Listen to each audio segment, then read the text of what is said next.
Three, two, one. Hello, my friends. This is Nick, also known as Socialist MMA. Back again, the deeply serious political show. I have my good friend Isha.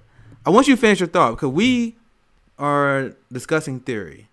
Fred Hampton and the Black Panthers was Marxist Leninist, and that's something that a lot of black liberals tend to forget when they talk about Fred No, they Hampton. don't forget. They just would rather not bring it up. Yeah, see you. That's probably the more accurate way to state it. So Isha, expand on the thought. I kind of interrupted you earlier, but that's the main point I want to make. Cause a lot of people misunderstand. I got to turn my headphones on. But the Black Panthers and Fred Hampton was a Marxist-Leninist institution, right? Yes, of course. They subscribe to Marxism, Leninism, and let's just back in the mid 1800s, Engels' dad owned a factory in England. And then Frederick Engels, when he was young, he went over to see the factory. He was just horrified at how the conditions in Manchester had deteriorated.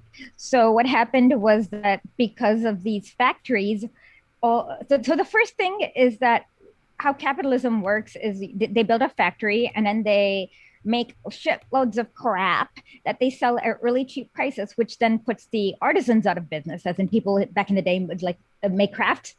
And then they had nothing to do.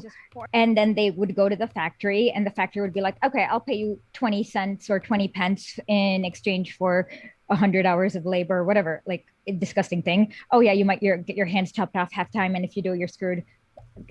Things like that. So when that happened, and what happened was that some people got very, very, very wealthy, but then all these people. So you have to read Fred Hampton's Conditions of the Working Class in 1840. I mean, Fred Engels. Oh my God, sorry. Do we have a quick? Do you have a link to that? We can go through it live if you want. Oh no, it's a big book. Okay, it's long. It's very long then, huh? For Fred Engels, Conditions. So this is the same thing that happened in the U.S. all over the world. And then capitalism, because of capitalism, people were like having to live in these like makeshift shanty towns and slums, and just and then their water got poisoned because the factory would dump everything into their like poison, like literally like the water was purple, and so on and so forth. So he then looked at this, and then he went to his friend Karl Marx, who was who was studying to be a philosopher, economist, lawyer. So then he was like, "Hey, do you guys have you studied this in your political economy class?" And then Marx took all the data, compiled it, and that's how they came up with Das Kapital, which is a study of like what happens to the world when you have a big factory, and the factory is owned by a lot of people. So at the end, they like after many many years and many debates, they came to the conclusion that what with capitalism, what naturally happens is that the rural areas empty out and everyone gets packed into the urban areas.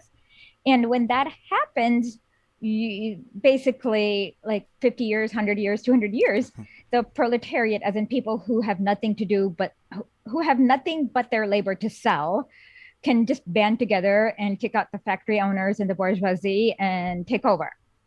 So that was the thing. Except what happened is that with Russia, it was not at the same level as England or Germany. In Russia, they had about 2 million factory workers and about 100 million rural peasants who were.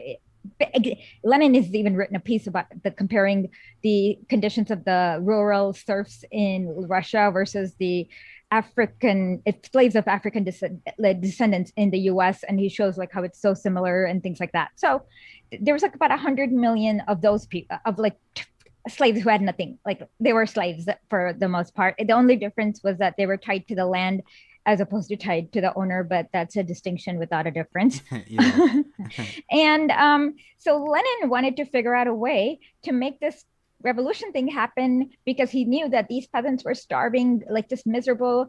You could not wait until capitalism develops in Russia for another 50 to 100 years.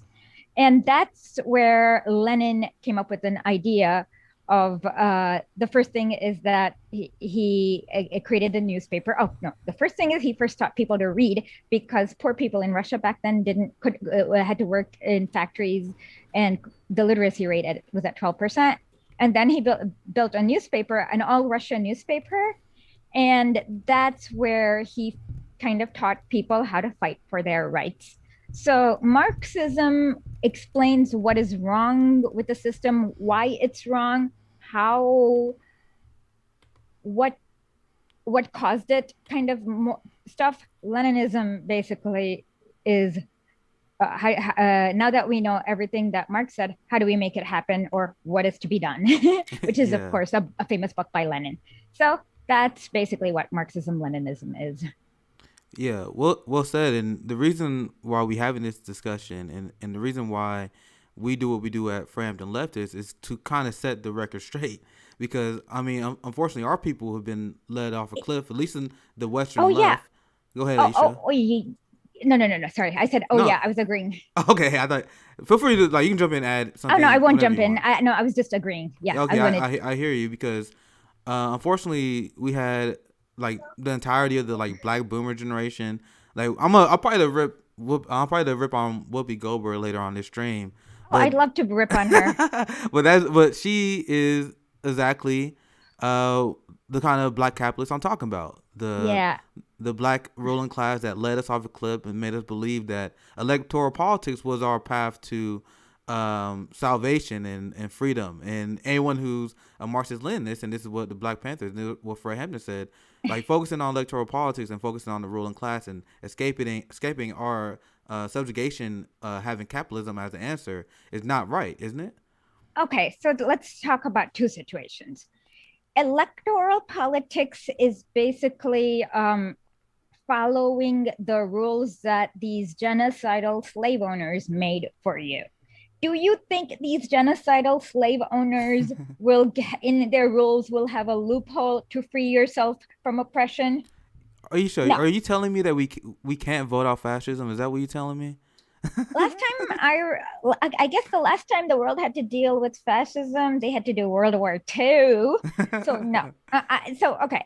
So elections may have a purpose which we can think about, but we shouldn't be focused on elections. The thing we have to be focused on, as Lenin said in his piece, What is to be Done, is what is the problem that people face in America and the world, and how do we solve the problem? Sometimes it is possible to solve that problem through elections like Evo Morales did or Hugo Chavez did, but it's not always possible.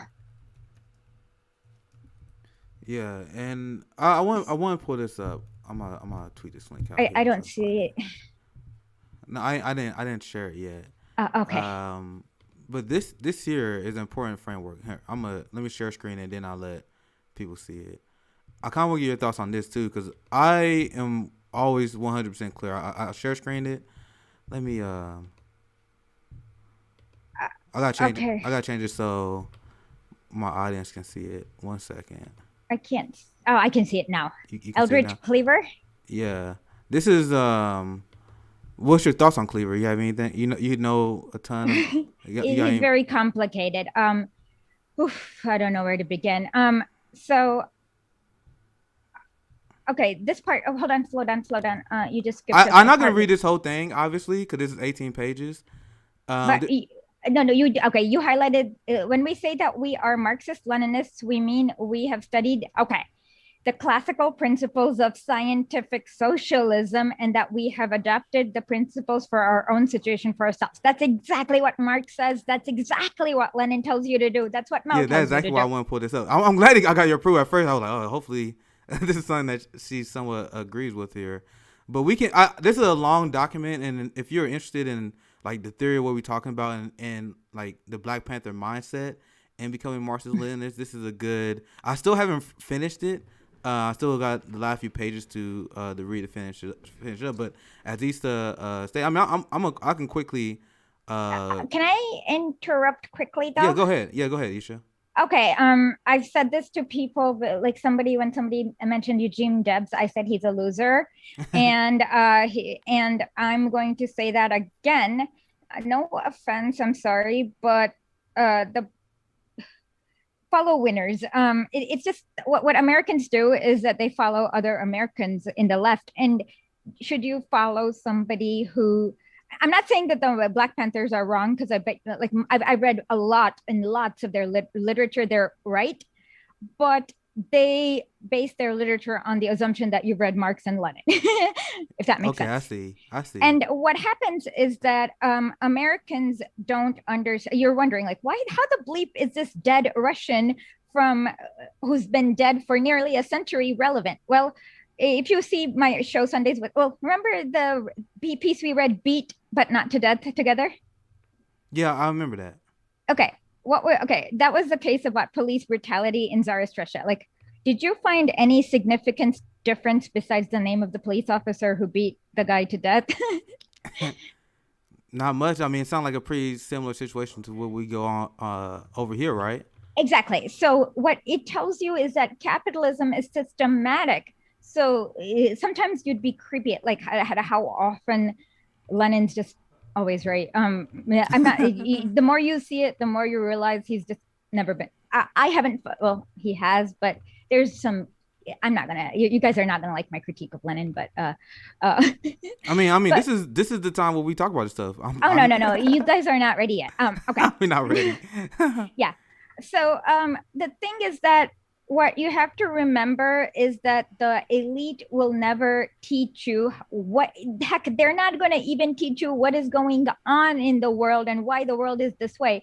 So they're never going to, you're going to have to like start from square one. And even if you read the book Hammer and Hoe, Black people in Alabama in the 1930s learned to read, and they said that they had, this was so adorable, like many of them, like this guy was talking about his grandpa, and he said he had the Bible in one hand and Stalin in the other, and that's how they learned to fight. And well, a lot of things happened. For example, Black people got to go to school for the first time, like universal education and things like that. So what you, so the thing is that you have to, there is so many things to know, and a lot of people in America are oppressed in many ways, but you haven't been taught the vocabulary to speak about it.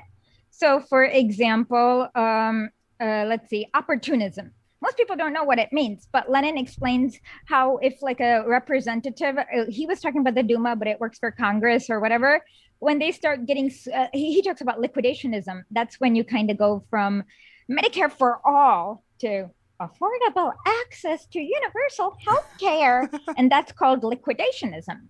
So when you have power, you can handle liquidationism because you can bribe your representatives or give them shitloads of money and they'll come back. When you don't have to have power, the only thing you can do is get rid of this liquidationist and keep somebody who's strong and won't liquidate. And so these little things that you wouldn't even think about, you'll learn.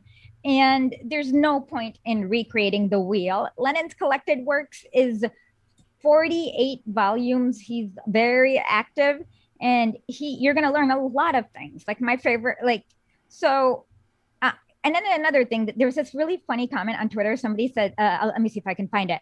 It's like, oh no, I showed it to you when you were on, where this guy was like, in order to be a right winger, you just have to play a video game. And in order to be a lefter, you need to read like 50 books from dead Russians. Yeah, Yeah. I mean that's being a capitalist in the nutshell. It's super easy for them to just repeat their dogma because it just Yeah. Because they're not trying to solve a, is that your mom or grandma? Okay.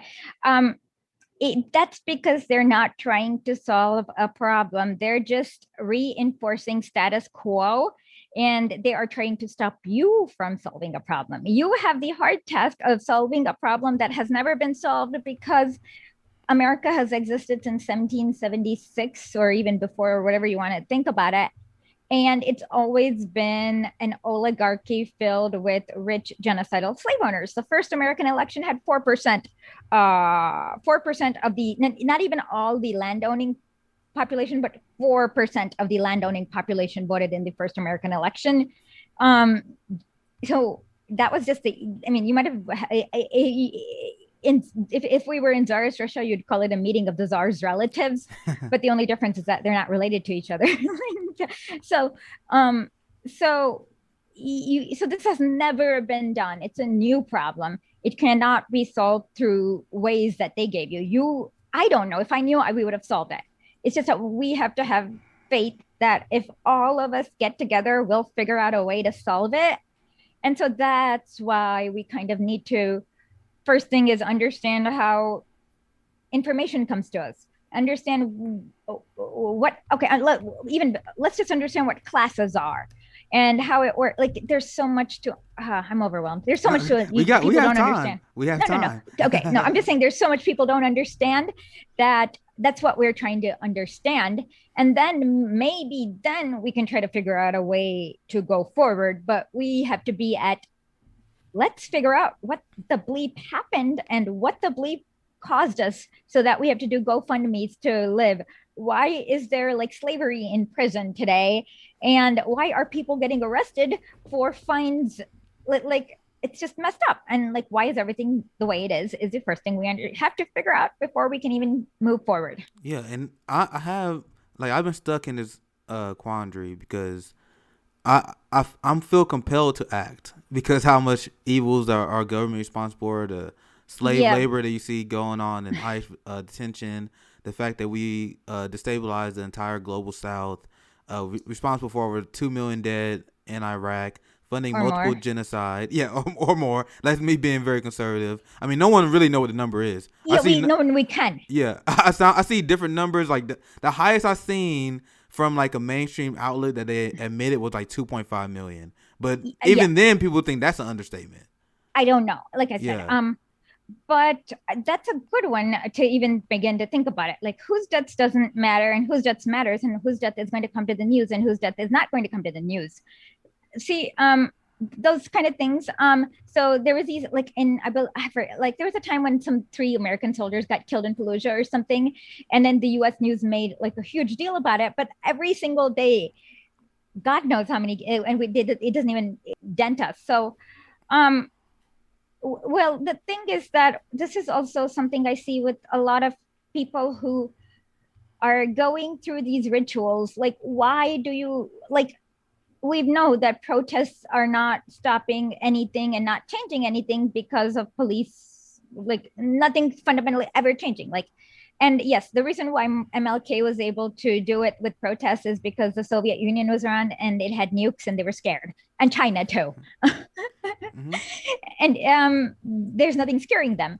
And then there's decolonization. It's a little complicated. So what people have to do is we should not be irresponsible with people's lives. Like when I saw all these people going to protest something for, I forgot, was it J16? There were people getting like beaten up, killed, and that is, we shouldn't sacrifice people's lives for nothing. It needs to be done for a noble purpose. So that we can't actually figure out what is the best way to protest. Why did the protests work in the 1950s? What should we have done? What did they do in the 1893? And how did laws get passed? Like, why did these things happen? You know, like I've actually written, this is my favorite story of like black-white alliance in Tennessee. In 1890, Tennessee used to use convict labor in mines. So there were these, it was like the international workers. So the first time they did this, these white workers went and freed the people, convicts, and then put them on a train, sent them back home, and then they burnt down the mine. And then they tried to do it. And then for the next 3 years, anytime they saw slave labor being used, they burnt down the mine and then sent them back home. And then in 1895, the governor was like, okay, we're going to ban slave labor. Please, please, please don't burn down their mines anymore. Wow. So that's how you affect change then, huh? Well, that's how they fixed it in 1893. We can't do it, a lot of those, because most of the mines we have is in Congo. And the most of them, and strikes worked back in 1920s because they manufactured here in the US. Now they're going to manufacture in Taiwan or Philippines. So I don't know. So there is a lot of things so we have to be responsible with people's lives. And so the best way is to figure out what's wrong, figure out how to fix it, then plan an action, protest, whatever that needs to be done, and then go forward. So everything needs to have a purpose, because just showing up on the streets is going to get, oh my God, last year, I don't know if you remember, there was this Cuban old guy. He was like, he was in Buffalo. Do you remember that? This poor Cuban guy. He was like a Latino, like old man, like 75, 80. And I probably didn't see it because those videos are super hard for me to yeah, watch. yeah, yeah. The cops just don't, the cops just pushed him, and like blood came out of his ears. I don't know if that's the same incident, but I remember seeing one video where they knocked over this old man and he had blood coming out of his Yeah, yeah, ears. yeah. Yeah, That that man maybe was been the from same Cuba. thing. Yeah, yeah, that man was from Cuba. Really? Well, yeah, he was a Latino, and yeah, oh my God, that was disgusting. Yeah. So do we don't, so I mean, it seems like there's a lot of things where people might think that it, okay, so protests, the way Americans do it, works if the government cares about what you think. The government doesn't, I mean, cares about your approval. Sorry, not what you think, but your No, I mean approval. that's. I think that's a fair way to put it because they don't Yeah, care. But go yeah, ahead. they just don't care that you could, they know that they can do whatever the bleep they want, because they've got nukes, they've got police, they've got weapons of mass destruction, and they won't hesitate to just go boom and get rid of you if you are too much of a problem. So I just don't think we should be that irresponsible with people's lives. And That's a fair point because there are people that was at the George Floyd protest that got shot with the steel bullets, not rubber. Don't repeat their nonsense because they said the ones that make you blind, right? yeah, they say it's rubber bullets, but it's No, not. no, no. It's a pellet bullet that can make people blind, Yeah, right? it's yeah. You know exactly what I'm talking about. It's not. And Yeah. people they say they were shot by rubber bullets. No, it's rubber steel encoded bullets. So it's a Yeah, steel it's bullet. they're called pellets. Yeah. So there are people that still suffering from consequences for that right now. I know people that gone blind. I know people who got really messed up by those kind of stuff. So I mean, I seen people advocating. I'm like, I strongly agree with them. I'm like, I think the left need to start having armed protest. The first, no, no, no, no. The left needs to have study sessions and study circles like Lenin first did. In fact, what he did was he and his wife, Nadezhda Krupskaya, had these Marxist study circles. So back then, workers would get a little bit of a raise if they learned how to read, because if they could read the factory signs. So he and his wife taught people how to read, and then they taught them how to read Marx. After they taught them how to read, people learned how to read reading Karl Marx. So I hate, oh my God, there was this Jacobin dude who is the PhD in Harvard. And he was like, oh, Marxism is such a complicated concept that we don't need to. And I'm like, dude, people who were illiterate, did not know how to read, who like learned how to read on Marx. So it can't be that complicated. It's just that you don't care enough. Yeah. So I would say that we definitely need to understand, how did our police become this way? Why? How, and what are they protecting? Why are they this way? And all sorts of things, so that otherwise we are just going to places, and then the police are going to shoot down people with bullets, and people are just we're just going to give up our best, most passionate people for no good reason. So I think leftists need to sit down and another thing is, I understand in America what happens is that because old American people have no wisdom, because they're all reactionaries. I mean, if you get to be old, there's a 90% chance that you're wealthy, reactionary, you love status quo. That Americans don't understand how old people can have wisdom. That's why people all over the world still read Lenin or still read Marx. In Tamil Nadu, which is a state in India, the chief minister, which is like a governor, his name is M.K. Stalin, named after Stalin. And because we understand in the East, I guess, that people who are old, there is a possibility that people who are old have lots of wisdom. And not everyone, but there are quite a few. And you can learn a lot about how to, because when you don't have power, when you have power, it's easy. You just take your machine gun and go boom and kill everyone. But when you don't have power, how do you get that power? That's a new problem. And the short answer is recruiting a lot of people They also need to be trained. They also need to know what's wrong, also be able to spot things that are going wrong, and thousands of other things. So I think, and that's why a lot of these movements, like there's a nonprofit, which is the Black Lives Matter nonprofit. You know about the weird one, that one, right? I heard about it, but I don't have all the D's. But Okay, what it's is it? nothing. It's just like just a few people who may or may not have been organizers have just created this nonprofit called Black Lives Matter that may or may not actually do anything useful, but it's siphoning money. So it's basically you kind of have to. So the first thing is, of course, Lenin created an organization, the Russian Social Democratic Party, which was an organization dedicated to fighting for liberation. And liberation, as he specifically defined it, was overthrowing the czar and having a dictatorship of the proletariat. And so to do that, people had to do a lot of learning, a lot of understanding, a lot of reading, a lot of training. And that's, again, what we need to do, I guess. And so I know you are tempted to want to go out and do action, but nothing is as good as raising the political consciousness of everyone around us. So that's I sorry for agree. my rant. You know, that's perfect, and that's what we're doing right now. And because in Colombia, when they had their neoliberal mafia government that was imposing more regressive taxes on the working class, there was a spontaneous general No, no, strike. no, no, no, no. There was not a spontaneous strike. What That's a lie. what That I what I hold on, mean hold on. what No, I no, no. mean by It was that. not spontaneous. Let me hold on. It was organized by the Colombian Marxist Leninist Party. The U.S. newspapers. I even tweeted out about this. The U.S. newspapers actually erased that part because they did not want you to know that it was organized by the Colombian Marxist Leninist Party, and it was done through the Marxist Leninist Party and the four of the top unions in Colombia. So I'm sorry about that, but No, yeah, nothing's. that's the point I was making. Because they know the stuff that you were talking about.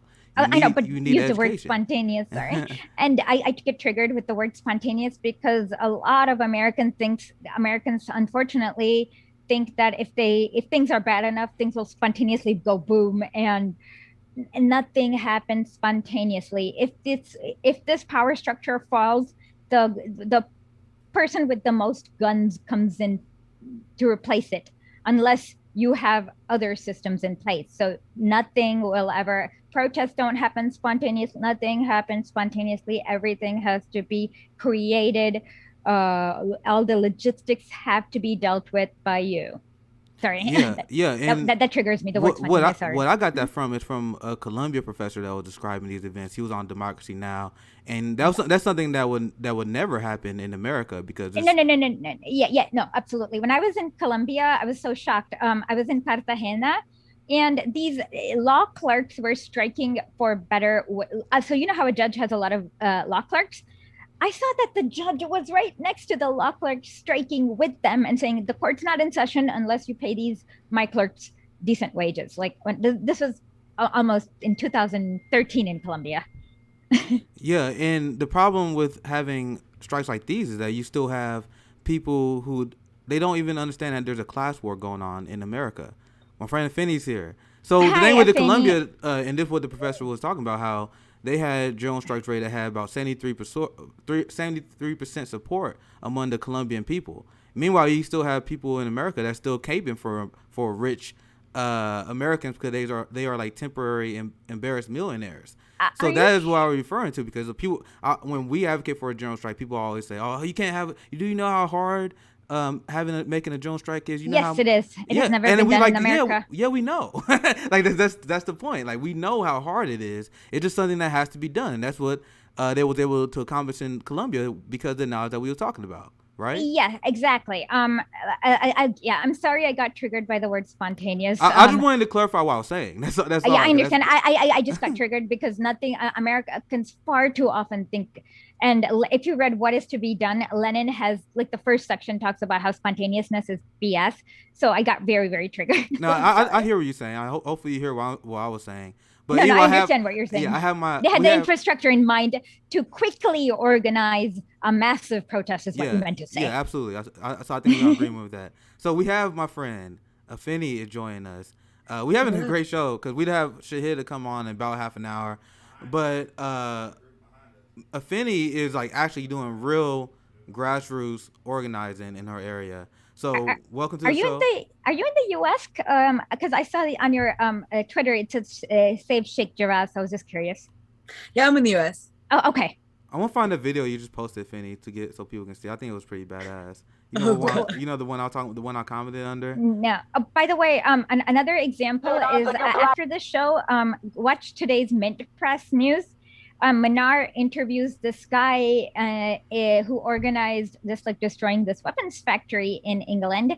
So I forget. I can't remember if it's for Israel or Saudi Arabia, but does it matter? No. Like, they were shipping weapons to bad places. I mean, they're both equally as bad. They both fund genocide or openly participate in it. So yeah. Where do you live, Afeni?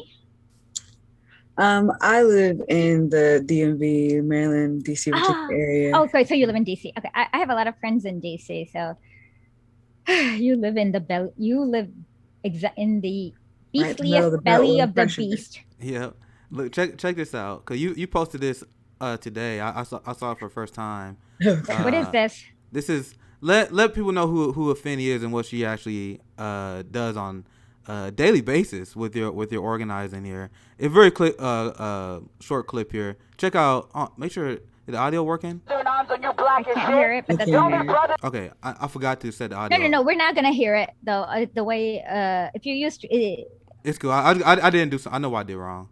Give me 1 second. I forgot to put the share sound button. Huh?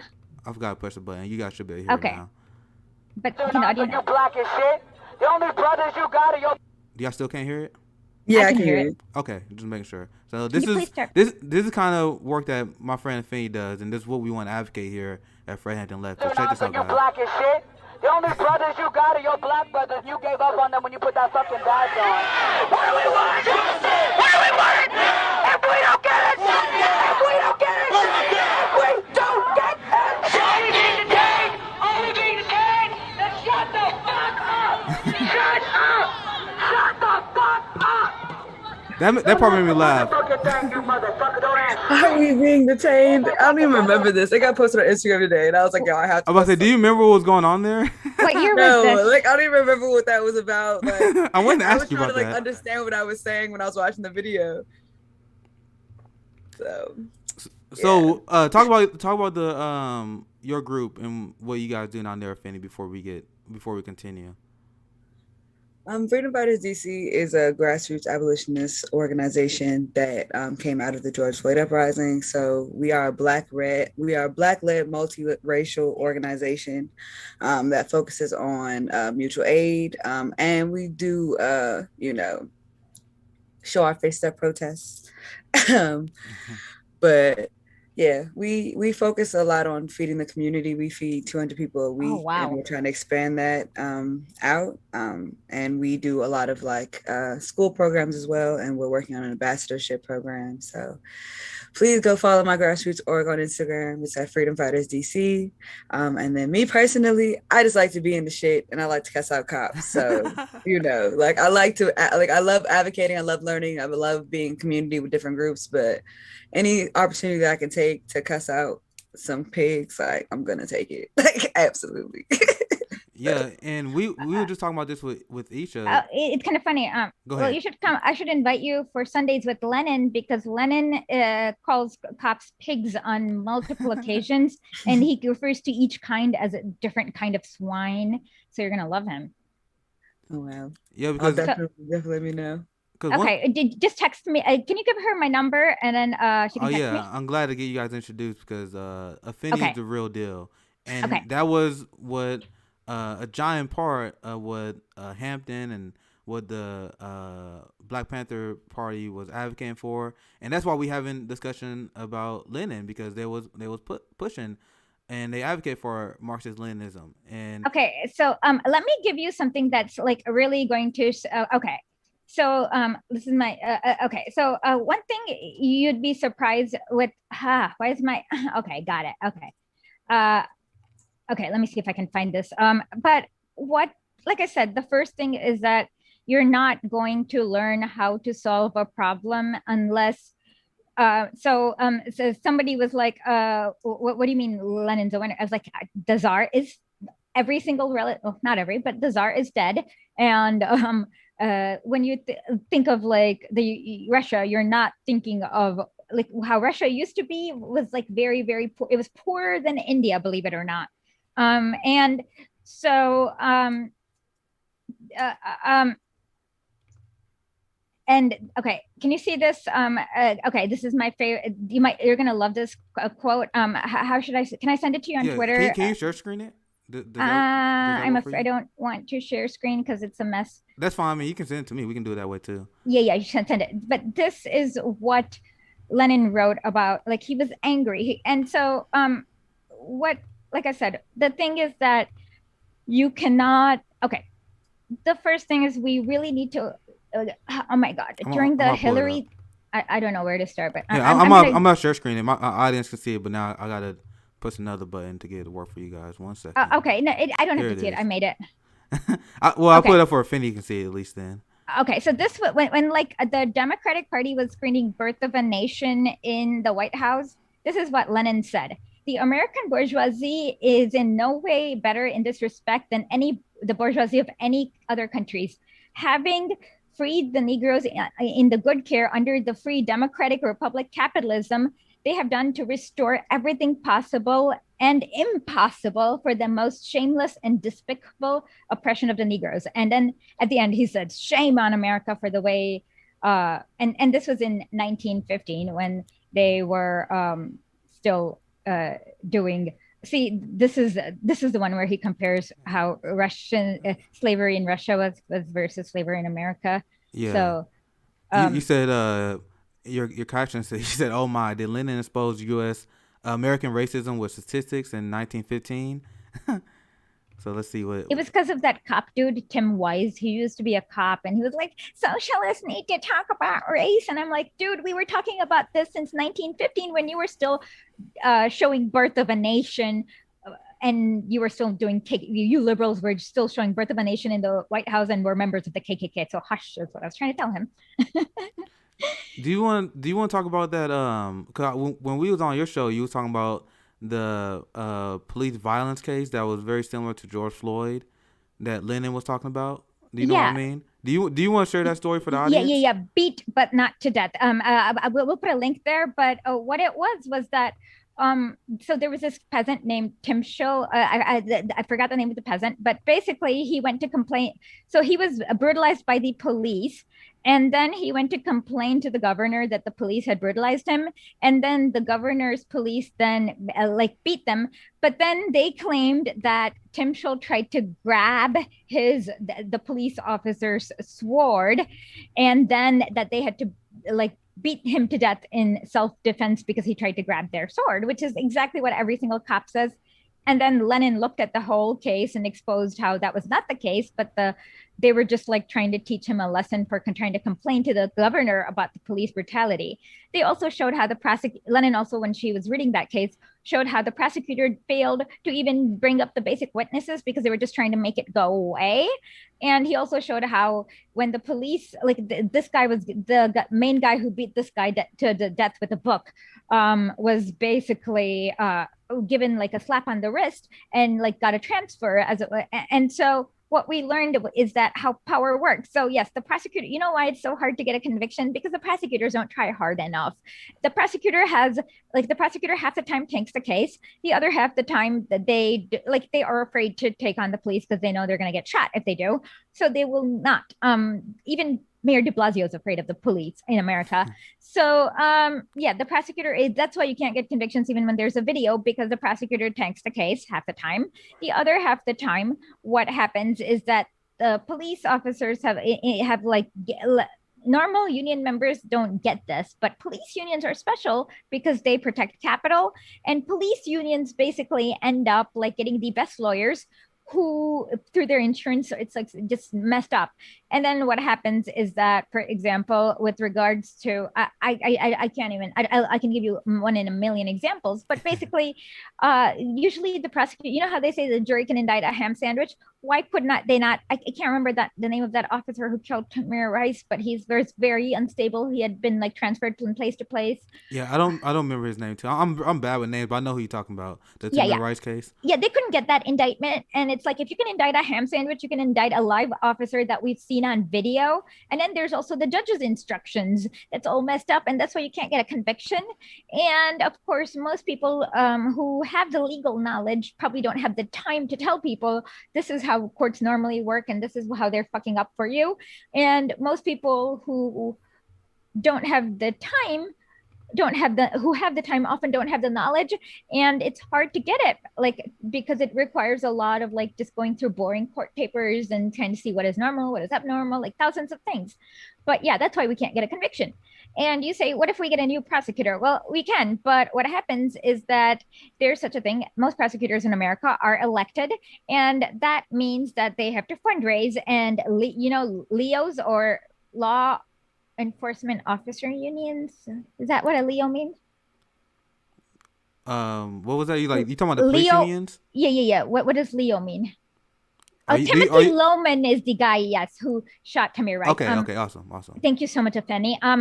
Leos, yeah. So what happens is that the Leos can donate to prosecutors, and so then often a prosecutor who would be hard on the Leo, you can actually end up losing. And then the judges are ridiculous. Actually, check out my episode with Alec K. He's Greek and I can't pronounce his last name, but he talks about how this judge was like yelling at people because they were too poor to make it to court and they couldn't afford the taxi fee because the town had no buses, and things like that. So all of it is related, but then so even just passing a law is not enough, because you can pass 10,000 laws, but if you're not going to enforce it, what is the mechanism for enforcing it? What is it for holding them accountable? Like, none of this is being discussed.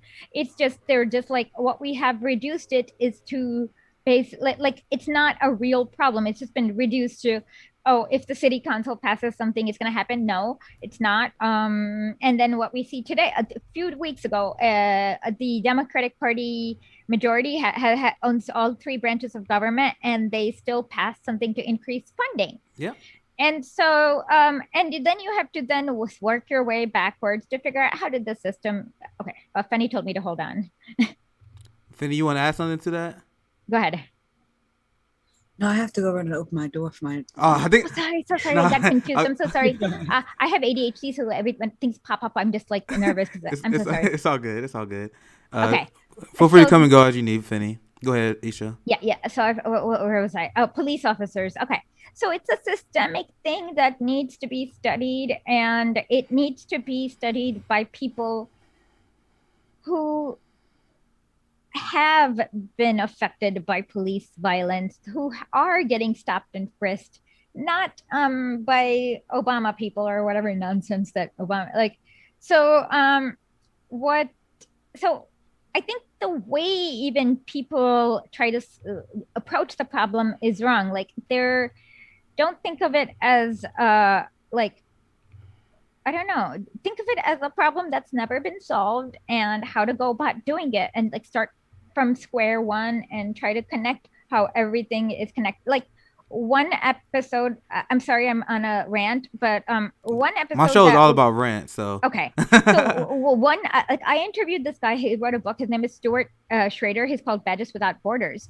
And what I learned from him is that, are you guys familiar with the Jakarta method or counterinsurgency? Basically, that's just killing everything that moves. But basically, the U.S. went and trained the police in Jakarta. And these same people that trained the police in Jakarta in the 1970s came back, and that's the only thing the police is trained to do is counterinsurgency, or basically what they do now, which is kill everything that moves. Like, that's all. Like, they go bing, bing, bing, and that's it. That's all they've been trained for. And then so you then see that this is their purpose and this is what their training is, and they're not going to be able to solve this problem. And then it then makes so much sense. And we may not for it's gonna probably be. I can tell you in gory detail every problem. I'm not gonna be able to tell you what to do to fix it because I don't know. And if I did, I would have told you. Yeah, I mean, the only thing we can do is just continue to search and educate more people yeah, and educate hope and that yeah, absolutely. And I know, like we talking about the police state. I mean, we had some one of the commentators mentioned a quote from Michael Prenti, so I dug it up because I actually put it in my article. I wrote a very extensive op-ed debunking all the giant police budget propaganda, the people who are the deeply unserious critics of defund the police and the people who criticize us for being against a serial state. And Michael Parenti accurately point out, he said, you see, there are people who believe that the function of the police is to fight crime. That's not true. No. The function I love that police is to protect those with property from those. Well, this is James Madison's exact quote. He said the function of the government. Yeah, those with property from those without. But he actually meant from those with property, from those who are their property. And yes, that's exactly what the function of the police is. And you can see it in every single thing. And crime is also a political definition. As like 2 days ago, Joe Biden, somebody from that Joe Biden office, like was like, oh, crime rise is worrying us. And it's like, stop BSing. You own the DOJ. You decide what is a crime. You decide who to prosecute. So there's no spontaneous rise in crime. You are deciding who to police, who to prosecute, and what is a crime. And now you're pretending that is rising. No, we don't believe you. They like one thing. That's a great point. I'm glad he brought that up. I want to find this because Joe Biden right now, he is ramping up the drug war, and he broke one of his promises when you talk about mandatory minimums. Well, remember the only promise that he has not he has the one campaign promise. Nothing will fundamentally change. Yeah, that's the only one he upheld. You got anything you want to add? You got anything you want to add, Finney? I think when we talk about the police state and how far it reaches, I think we just need to talk about like the cop that literally inhibits every fucking intersection of a Black person's life, from our teachers to our principals, you know, our neighbors that are watching us and criminalizing us, the society that is criminalizing our youth.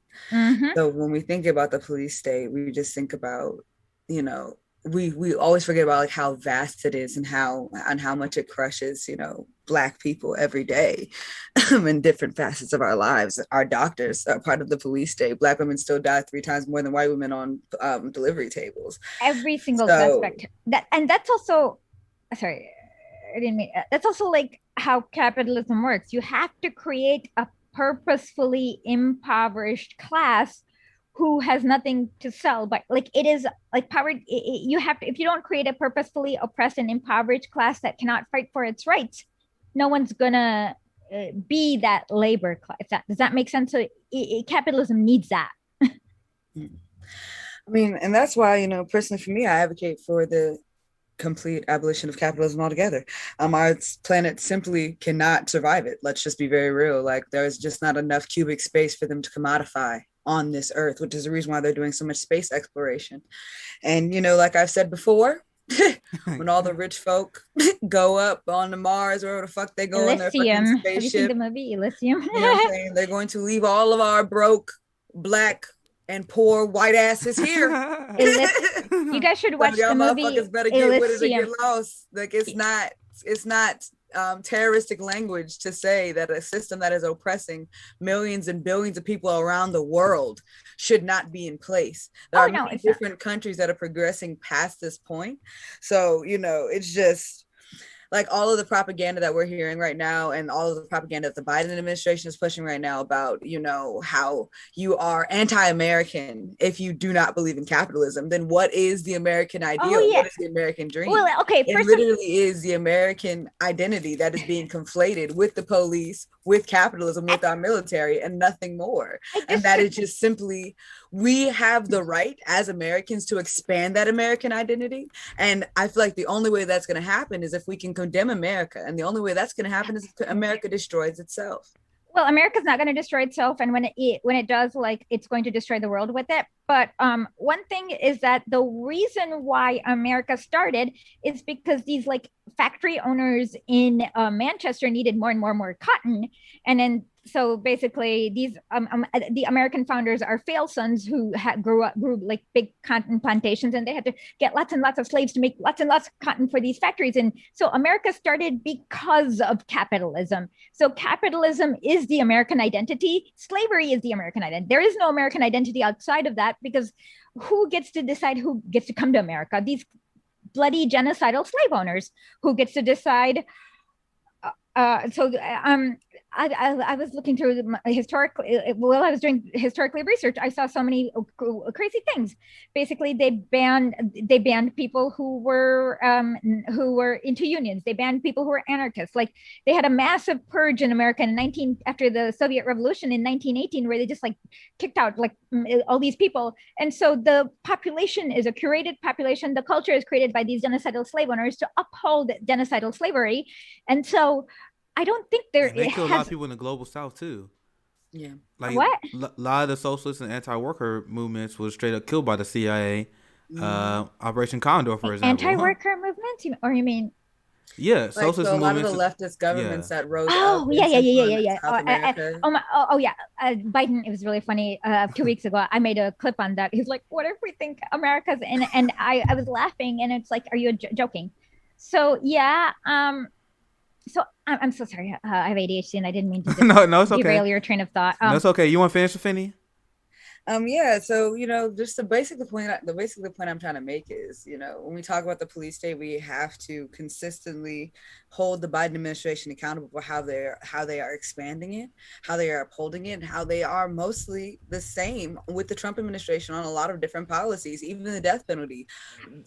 Joe Biden is trying to push for the death penalty yet again, and it's not being reported in the mainstream media. And so what are our priorities as the voters, as the electorate, as people that are being oppressed by this system? It's okay. I just want to really bring home the point that the safest communities in America do not have more police. They have more resources. They have more programs. They have more opportunities. And so when we ask for things like defunding the police, it's not because it's, unrealistic. There are already communities in America that live that way with resources, with funding, with good education. And they do not have police that are jumping out and stopping and frisking them. They do not have police officers that are criminalizing them from youth. They do not have police officers in their fucking schools patting them down and arresting them in these white schools. And I know because I went to one. So it's just that disparity, those problems that we are talking about when we're talking about real safety. We need to stop talking about it in centering the police, because the police and the military state and America itself is the root of all violence, and has spread out, and has and has been exacerbated in the way that we do foreign policy and the way that we treat our citizens here. Oh yeah. One thing though is, I don't know, like right before you came, I was telling people not to consider themselves as voters, but as people, because a genocidal slave owner is if you can never get freedom by following the system of a genocidal, like our system was created by this genocidal slave owner. So I guess to me, I'm going to push back on just that, because I think we need to think of ourselves not be confused with the bourgeoisie elections, but instead think of it as actual problems we need to solve. And people say that they need to hold Biden government to account. How do we do that? Like, is it even possible? I think we should just take any avenue that we have available, because there's still a lot of people who was falsely. I mean, these are people that are to our right, whatever they want to call themselves, social dems or whatever they want to call themselves. But they're not talking about the issues that we're bringing up here that Finney is talking about as well. And this, I want to bring this up because it's back up the exactly point. But how do we hold? I've heard everyone throw this phrase around. So how do we hold Biden's administration to account? It's a tough question to answer, but I know for damn sure that you can't do that. There's no answer. I know for damn sure you can't do that by voting for the Democratic Party. Okay. Being supportive of the Democratic Party. If you're doing that, you already lost because they only care about your votes. And this is what my pushback for against the people who say, "Oh, we got to work within the Democratic Party, and then we can have outside mechanisms in which we can hold the ruling class accountable." And anyone who like that doesn't make sense at face value. Like face value, that doesn't right? make any sense at all because so like I said, I think we really need to stay away from looking ourselves as voters and seeing ourselves within these election cycles because they matter very little. What we need to be seeing ourselves as people who have humongous problems that have never been solved, and we have less than maybe 10 years, if that, to solve it before we all die. So I guess that's the kind of paradigm I'm hoping to create so that we don't discuss everything through the lens of an election and through the Democratic Party. I do think because there's still people that believe, or especially disenfranchised communities, their path towards liberation is through these people. In this story right here, this is once again showing that Biden is standing another Trump policy. So that's what we gotta get. Hold on, I missed it. Can you go up? I missed the tops. I'm sorry. Yeah. So the topic, because this back of what Finney was talking about, how Biden pretty much have the same criminal justice. Okay, hold on. Let me see. Can you go down for a second? Yeah, this is Biden could have taken the war on drugs down a notch, but he didn't. It said last month, Biden quietly extended a policy that critics called a betrayal of his campaign promise. Obviously, like according Jim Crow Joe is a notorious liar. Of course, he's gonna lie, guys. He promised to end mandatory minimums. Also, why is the Marshall Project doing anti-China propaganda here? I'm not really cool with that. What do you mean anti-China? Like, okay, because illegal fentanyl labs is made in black markets in China. That's just not true. Long story, but this is just like one more in the anti-China Cold War that they're starting. Do you want to clarify? Do you know about that? Yeah, Because they would teach me something. It's just not true. As in, I don't. It's just they made it up. Okay, literally not true. That's interesting. I think their overall point is once again the Democratic Party is complicit with this custodial state that we build, and this is why I tell people the U.S. empire. No, they created it. They remember it was done under Bill Clinton in 19 something. So they're not complicit. They're the creators. I want to ask you this as well. Let me change it so, because I know Ghana, friend of the show, she was asking, asked Isha to provide commentary on Biden going after capitalists. Do you see that story? Capitalists? Anti-capitalist. I missed a very crucial word there. So Biden's going after anti-capitalists. I asked Isha, and now we'll get Finney's thoughts, and we probably have Shahid join us here pretty soon. But what's your guys' thoughts on that?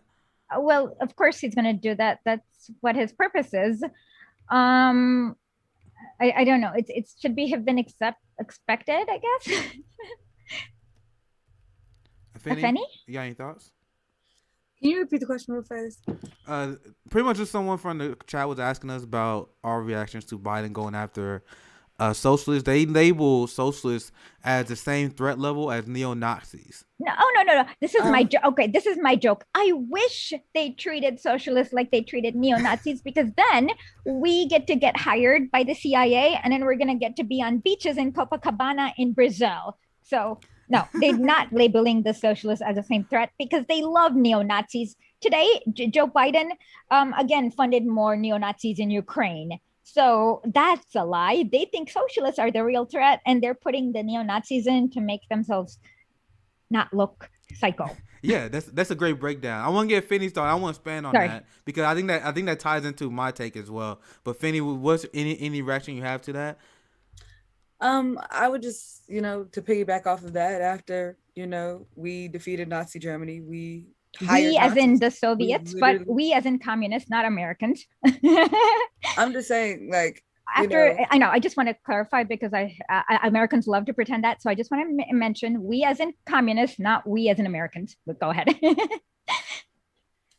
Yeah, but when Nazi Germany fell, like we hired Nazis. Yeah. So we can't, say that they're a hate group if we're continuously like allowing them into the halls of our Congress and things like that. Like, it took Steve King losing his election to get removed from Congress. Like, it wasn't It wasn't, you know, they didn't sanction him. They didn't censor him. They didn't kick him out. They allow white supremacy in our government every day. So for people to say that anti-capitalist, anti-fascist, people that are really just fighting for the human rights of ourselves and for our planet at the end of the day, it's laughable, considering that this was supposed to be the most progressive administration since FDR is what they just kept pushing this fucking narrative. It's just like, well, and the libs are still pushing this narrative that this is such a progressive administration, but exactly what is progressive? Exactly what is progressive about this administration? Exactly what has changed about this administration? What about my life as a Black lesbian woman in this country has materially changed? What has gotten better? Absolutely fucking nothing. I'm more over policed than I was. They're fucking increasing police budgets. They're trying to parade around and co-opt the language of our fucking movement while they continue to kill us. Get the fuck out of here. They don't even want to give us fucking healthcare. They don't want to cancel fucking rent. You're telling me right now that this fucking administration gives a fuck about human rights? They're telling people not to come out of Guatemala. After committing a genocide that we destroyed with our war on drugs, the war on drugs that we're using to punish Black people in our country. Not only punish Black people in our country, but punish revolutionary countries that we do not like outside of our country, south of our border. That is what all this shit is about. And so for Biden to fucking parade around like he's some fucking progressive that gives a single fuck about fucking human rights is laughable as shit, especially after he just illegally bombed parts of fucking Syria. Please, libs, give it the fuck up. Please, let's give it up now. Like, when is it time to fucking really organize around ideas that isn't just trying to fucking cap for Biden? Well, liberals are never going to do that because the liberals are all like, in order to get liberals on your side, you need to basically take over the state power. So what we really need to do is remember, like, they're just going to follow the wave. So we have to create the wave that they will follow, because liberals won't do it. Yeah, and what you highlight there is the pattern the liberal corporate establishment has used over and over and over again, where they will take an act of terrorism, they will take white supremacy, take anything that fighting it would be popular among the public, right? Yep. So they'll take that, build political power and political will to expand the state. That's why I've been talking shit on people who fearmonger over January 6th, for example, because it was obvious what they were trying to do. They was going to use that incident to expand state power. And then once they expand state power, expand the police budgets, expand ICE budgets, instead of going after the white supremacists that they said they was going to go after. The police are the white supremacists. Yep, they go after Black people, working class movements, and leftists. That's what they always do. So the state power, and that's why I love what you said when you said they just put neo-Nazi there so they can help market it, so they can look better. Yeah, but they don't have no intentions of going after neo-Nazis. The police, January 6th. Like whites, like dismantling white supremacy does, like, it threatens their power. So that's the reason why they don't actually do anything real to actually address white supremacy. It's the reason why Joe Biden won't even fucking utter the words white supremacy out of his mouth. But yet you can fucking slap it on this piece of paper, honestly, in the smallest fine print to me, because everything else everything that stood out to me was all the anti-capitalists, all the labor movement shit, like, where it was just kind of like, if you're talking about dismantling the system or changing anything about it, like, you are a terrorist. Like, I don't understand. Like, who's really the terrorists? Like, is it the people that are spending millions upon billions of dollars to fucking bomb other countries and fucking expand our imperial rule onto fucking countries that don't even fucking want us there? Like, is that terrorist activity? Supporting genocides in other countries financially? Is that terrorist activity? Selling weapons and creating terrorist groups in the Middle East? Isn't that terrorism? Or is it terrorism for me to just want a better life for people that look like me? Yeah. I mean, and this is why, once again, I'm going to have to go soon, but this is why a lot of us need to understand theory, because the purpose of a state is to oppress, as Marx says, oppress one class over another. Once you realize that the U.S. state exists to oppress the proletariat and advantage the bourgeoisie, everything makes sense. And so, yeah. And one last thing is, the only thing the US government knows how to do is coups. So if they really wanted to do a coup in January 6th, they would have succeeded. So it's really stupid. Yeah, I mean, whenever you see liberals talk about this, like I read many stories about this because unfortunately, as a political commentator, I got to see what all these people are talking about. And whenever you read like an op-ed written by a supporter of the Democratic Party establishment, they never ever mention the fact that the cops let them in. Like they want us to completely forget that from our consciousness. Like for real, look up any op-ed, like type in January 6th and type in and look at any corporate news coverage of that. They never mentioned that. Like there was literally cops taking selfies with the protesters. Like it was literally like Pentagon chose not to send National Guard there. It was a publicity stunt gone wrong, and it was based on racism. It was based on racism because their fundamental belief was that the white people there would play nice. And then they didn't play nice, and it backfired on them. And now they're like, sorry, it's them trying to commit a coup. Like, no, you let them in. They didn't play nice, and now you got trying to backtrack. That's what it is. Because if you had Black Lives Matter there, they would never got that close. They would have got they used poison gas on our people in Portland, Oregon. That was a story we covered on our show. Where was the poison gas when the so-called white supremacists was at the Capitol? Nowhere to be seen. Because it was a publicity stunt. Once again, gone wrong for them. Because now, well, you can say gone wrong. Maybe it went right because they can use it to fundraise. And that's what they've been doing. Oh, but have you guys? Are you guys still getting Democratic Party emails?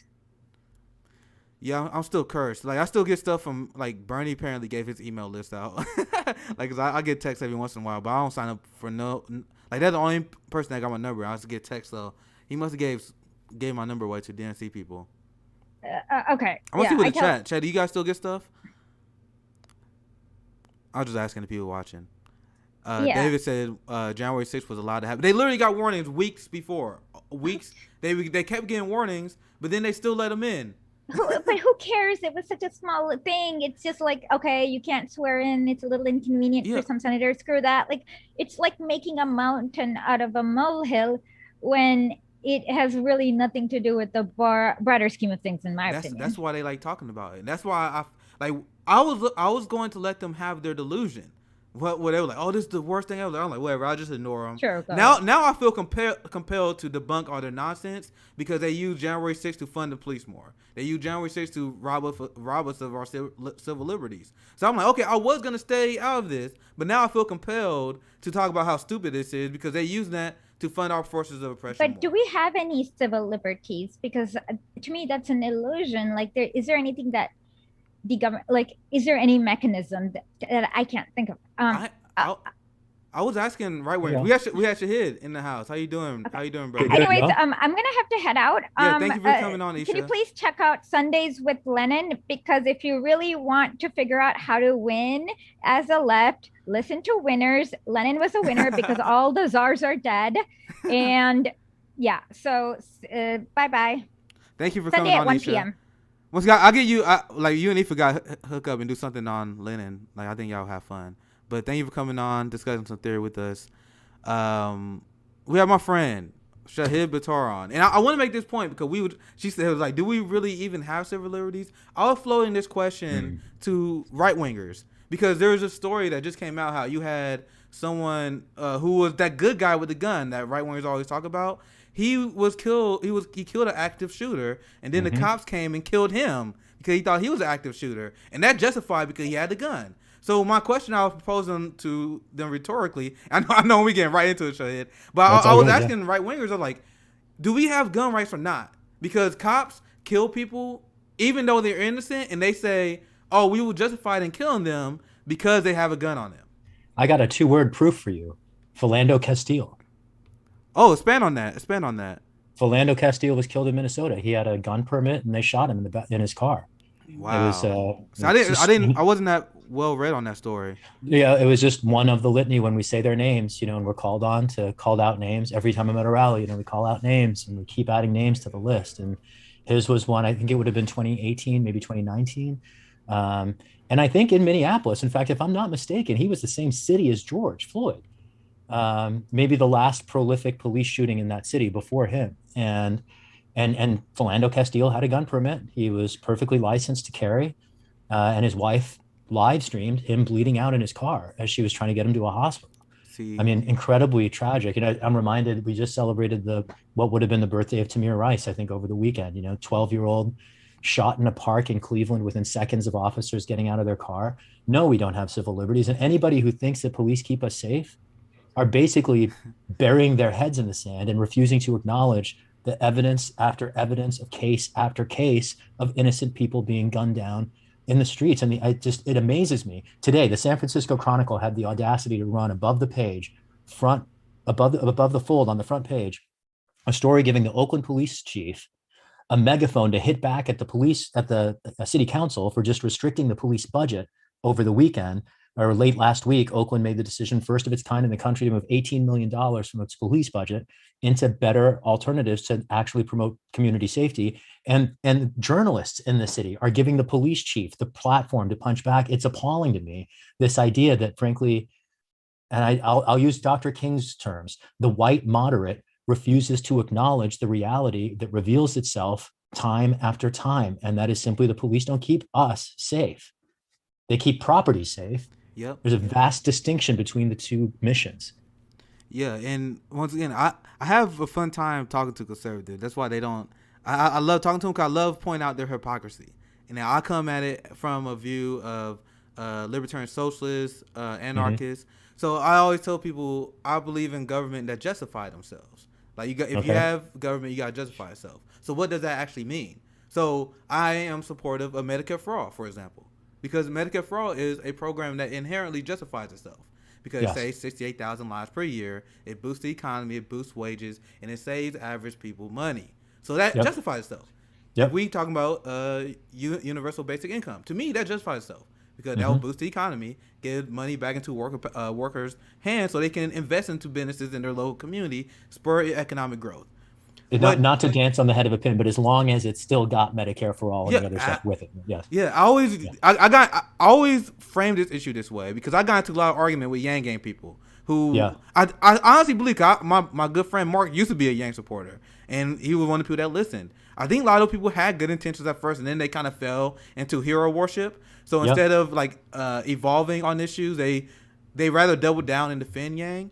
Because I'm like, okay, UBI is a good idea, but you don't have to run the UBI the way he wanted to run it. Yes, that's exactly right. And the original architect. Oh, sorry, was somebody going to say? No, something? Go ahead, Shahid. You can finish. Just the original architect of UBI was Milton Friedman, right-wing economist from the University of Chicago, and he proposed it. He articulates this. There's a book he wrote, Liberty and Capitalism, I think is the name of the book. And he says people should have the freedom to fail. So he sees UBI as a way of just offloading people and like society washing its hands of people who need services. And, it was a very vicious version of UBI. Dr. King, when he supported UBI, he had a very different vision of it. And people should be committed to visions and principles and policies, not people and personalities. I think of that as frankly, a problem in our democracy at large. Yeah, that's like celebrity worship and getting attached to the person instead of policy is a giant issue. Because I had a lot of Yang supporters confused because I'm attacking him from the left on UBI. I used to Yang UBI trash and you don't support you. I'm like, no, I do. His implementation of UBI is trash because I kept asking them. They were like, oh, we don't support Bernie because he support a federal job guarantee instead of UBI.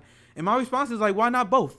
I've seen people that say, oh, we should increase the minimum wage. We should have a UBI. I'm like, tell me why we shouldn't have both. When we just gave our military $780 billion.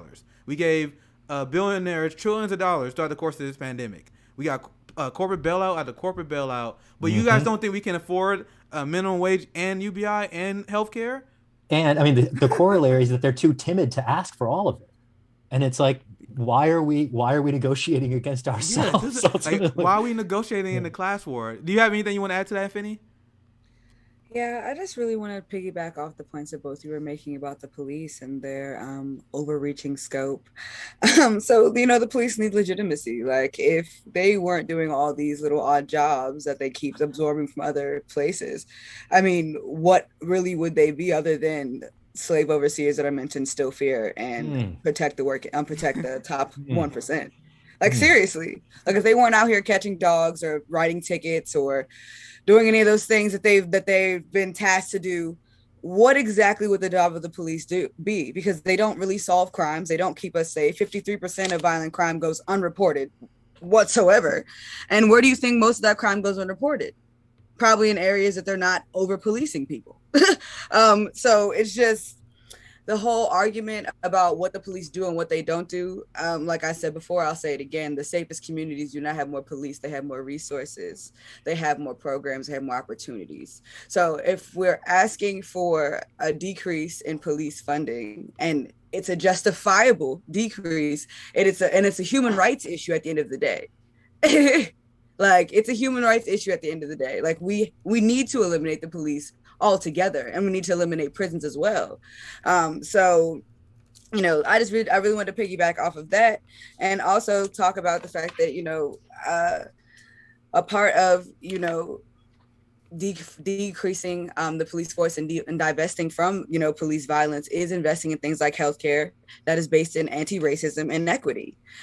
So like a big part of you know, divesting from police budgets is really just creating community safety that's actually sustainable, and it does not look like, you know, what we have going on right now in this country. So that's just what I wanted to add. Right on. Yeah, and this is why what you just laid out there is exactly why it's a road abolition. We're gonna have 10 demands on next week. We did have on schedule today, but we rescheduled to next week because I talked to Awkward like 2 hours ago. I was supposed to say what's up from him too. Yeah, we just love that dude. Love that dude. Yeah, good, I wanted good the co-founders of 10 Demand. That way people need to understand that it's a road abolition, because once we actually defund the police and once we actually start allocating resources to housing, healthcare, education, the crime rate will go down significantly, and it's been shown in society after society after society. So then once we realize that at that point you'd have police just standing around doing nothing, then the people will be like, okay, why are they even there? We could spend that resources somewhere else. That's the path to abolition. So there's all a lie where you have conservatives say, oh, they just want to just get rid of everything. Like, bro, there's a path that we can follow to get there, and that path is 100% reasonable. We outline that on 10 demands. And, we all have a system. It's the path to abolition. And once people realize, like, okay, these cops are not doing anything to keep me safe. Once people had the material goods taken care of, like, once again, people are not gangbanging for the fun of it. Like, people are doing it out of material goods. That's why you had the corporate establishment is freaking out. They're like, oh, there's a crime wave going on right now. That's because our government abandoned us. Like, and our economy. Crime is a socioeconomic problem. Like, crime is a socioeconomic problem. Yeah, and I want to share. Poverty drives it. There's no question. Just two thoughts here. First of all, right on to everything you all are saying. When we talk about this idea of the road to abolition, you know, it's the difference between framing defund the police as a thing that some people think we want to do immediately, and the idea of an iterative process to shift from predatory, paramilitary, armed to the teeth, lethal justice towards both restorative justice and dealing with the upstream precursors that drive crime, like poverty, like crises, like the things that people are forced to grapple with. I think about this particularly through the lens of the intersection of abandoning services for people who have mental illness and need services, and then the idea that police are the people responding to them. Why are we responding to people who need care with people who can't tell the difference between a taser and a gun? Why do they have guns in the first place? That's what social workers are for, right? We have people who are trained for this. Let's pay them to do the work that they're trained for, instead of putting people armed to the teeth who, you know, and I think this speaks to the point that Effendi was raising, you know, cops really don't do a lot of investigating. Why don't they go do that? That's what they're supposed to do, right? Let's focus them on their core mission. If public safety is supposed to be the thing they're about, let's just take everything off the table. You don't need armed people to do traffic enforcement. You don't need armed people to do, frankly, most of the things that cops do. So let's just give those jobs to people who don't have guns and let the cops do the things that they're supposed to do. And I think over time, especially to your point, Nick, when you were talking about how when we get people housing, when we get people opportunities, when we get people, you know, alternatives, and this is a bit of a sharp digression, but when we speak of alternatives and the way that the drug war in particular was constructed, I have a really hard time not just naming Gary Webb and the CIA's role in creating the market opportunity in the 90s. You know, a generation of people were sent into prison where they were legally enslaved because the CIA ran drugs into US cities, creating market opportunities in places where they had long been denied. And this was all admitted eventually after the journalist who exposed it died of a suicide of 2 gunshot wounds to the head. Of course. And the ongoing criminality of an agency that has never paid a price. Mm-hmm. This is after they armed Al-Qaeda and before they started drone striking people. Okay, this is the moment in the CIA's long-standing corrupt cycle of criminality. And then they started torturing some folks, to paraphrase our last president. And this cycle is important to recognize, because when we talk about criminal justice and we talk about the war on our communities, we have to pin the tail on the donkey or the elephant or the agency. It's not just poverty driving crime and people ending up. I mean, this was engineered. There were agencies that created these problems. And it's why we have paramilitarized police in this country, because drug traffickers armed and trained by the CIA started killing cops. And instead of doing anything about the agency, we just put 2.5 million Black and brown people in prison. And, it's just a reflection of the corruption and the sordid criminality and the unwillingness to grapple with history that our country suffers from. Yeah, I just want to make one point. Abolition is about dismantling the root of violence that is the state, that is the police state, that is incarceration, that is our overblown military and the violence that we perpetuate in other countries. When we work, we get where we're going by working to get there, by actually doing the work to dismantle these systems. And it's very frustrating when I hear people say that these things aren't possible, because it's not that it's not possible, it's just that it's unimaginable. We haven't seen a world in this lifetime, in these past couple of centuries, really, without, capitalism, without police, without that military, without that constant conflict and that violence. So what does it look like when we actually care for each other? What does it look like when our government actually cares for us? What does it look like when we put funding towards things that actually protect us sustainably and not for just a short amount of time? And what does it look like when America minds its motherfucking business and stops fucking disrupting, fucking administrations that they don't agree with across the world? What does it look like when we're not funding genocides and spending, during the Iraq war, we spent up to $10 billion a month bombing Iraq for no reason, when we could have been spending that on caring for our citizens? Our infrastructure is crumbling. And these are the things we're spending our money on. Afeni, so it's just... Are you implying that our government should lead other governments alone and spend resources on our own people? You far leftist. I'll go back to your original question, if any. What would our government do if we weren't destabilizing other countries? What would be the point? What else is there to do? America would be broke. Let's be very real. This is very tangential, but this is just something I wanted to touch on, especially since you're here, Shahid. If America and all of the colonizing ass countries that helped America, created America, and all of this fucking mess that we're in right now, if they really started to repair and reparate all of the countries that they actually destroyed, all these countries would be broke. There would be no American empire.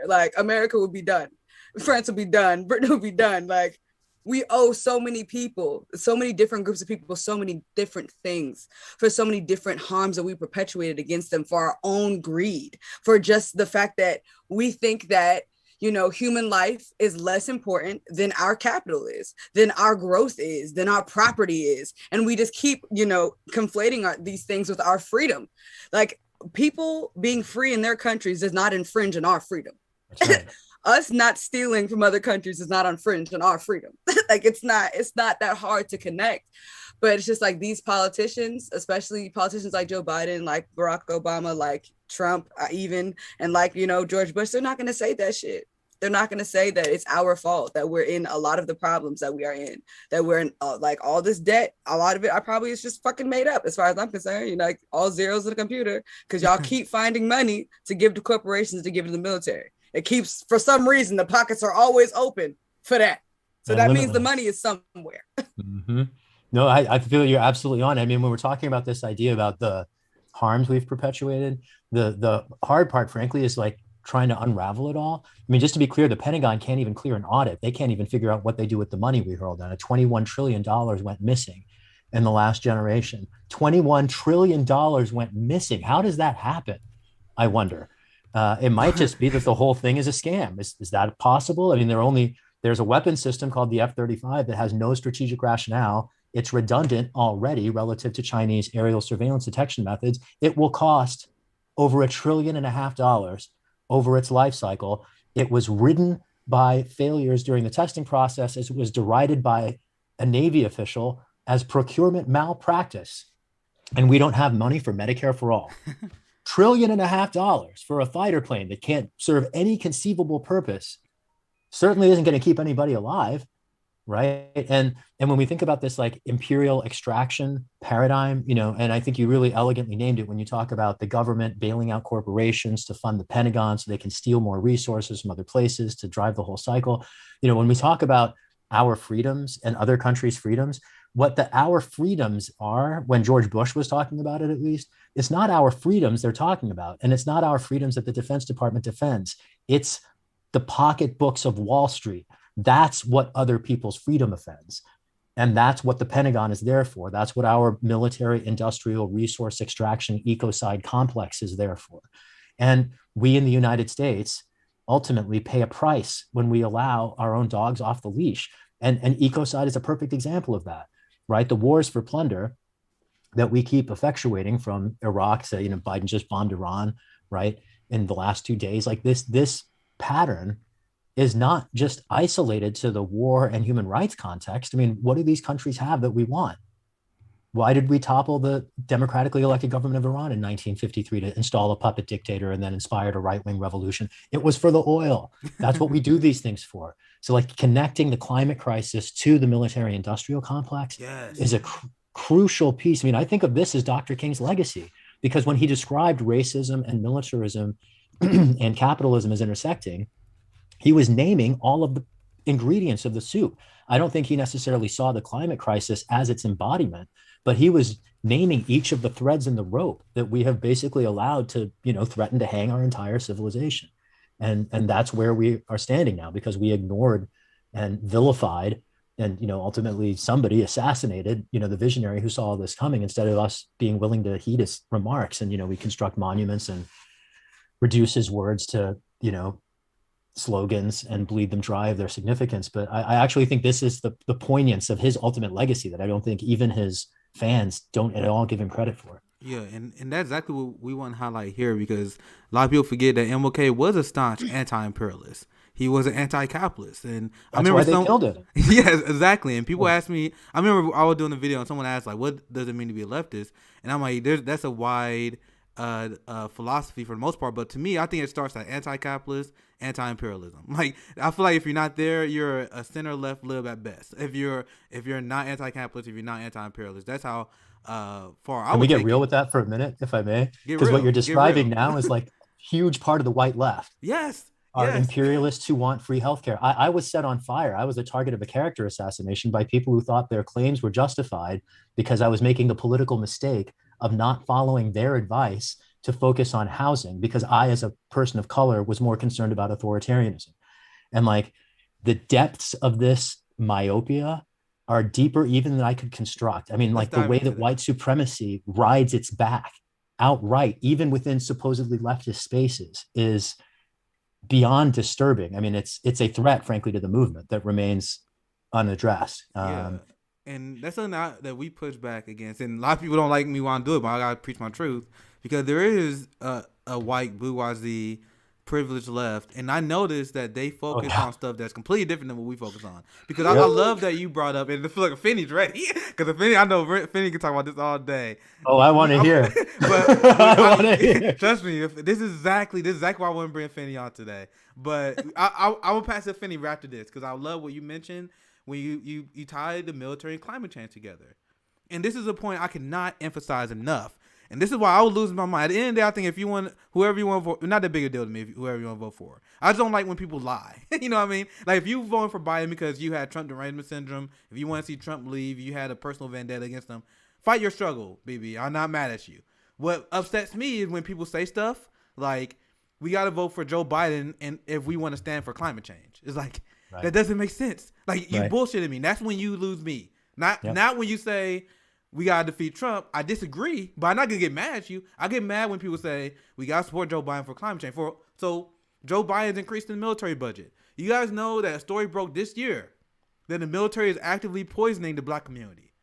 Mm-hmm. So that's been happening in San Francisco for decades. Yeah. So to be clear, just like you said, Shahid, this has been happening, but we just got enough confirmed reports, so you can only imagine the actual scale of this.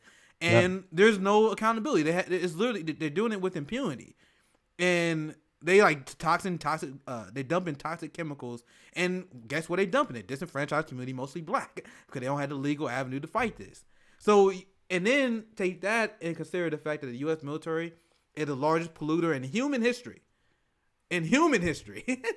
You can't be serious about fighting climate change unless you're proposing to cut the military budget. And this is a moderate solution by at least 50%. The Green Party will run down 70%. And people are like, oh, like this is why I like Angela Walker. Because Angela Walker used to be like, I dare you to ask me about it. You know what I mean? So like progressive, like a lot of them and that run, and obviously you got a lot of experience with this, they almost afraid of having that fight. You know what I mean? What they like? I'm not. This is not me criticizing Bernie, not at all. But he proposed a 10% military decrease because he's trying to shift it over to winter. I don't think he went far enough on that. But they're not criticism. I'm not gonna attack him for that. But the point is, you should be proposing these giant military budget decreases. And then when they ask you like, what 50% military budget decrease? Explain why. And that what Angela Walker would do. He's like, I want someone to ask me about that. So if you're serious about climate change, you have to be serious about cutting the military. That's why I love that you brought that up, and because we want to connect all these issues. Now, the white privileged left, it seems like their primary goal is to save a little bit of money on healthcare. If that. You know what I mean? Right. So and I have thoughts here, but if any, I want to hear yours. Yeah. So so we do Finney first, then Shahid. Because my issue, and I'm gonna say it like this, because I stand in solidarity with as many disenfranchised communities as I possibly can. I mean, I'm standing in solidarity with indigenous people. I stand in solidarity with my Muslim brothers and sisters. That's because you're a Fred Hampton leftist. Yeah, Fred Hampton leftist. Latino brothers and sisters. So when I see a Democratic Party, for example, also stand in solidarity with Palestinian people. Like when I see them funding apartheid states, when I see them funding ICE, that use slave labor, that force feed, that sexually assault people, I can't in my conscience vote for that. So there are people. And this is for good reason. If you ask me, would I vote for someone who's against gay marriage? The answer would be 100% no. If you ask a liberal, would they support someone who is against gay marriage? Their question would probably be no. Their answer would probably be no now. That's now. I just want to make clear.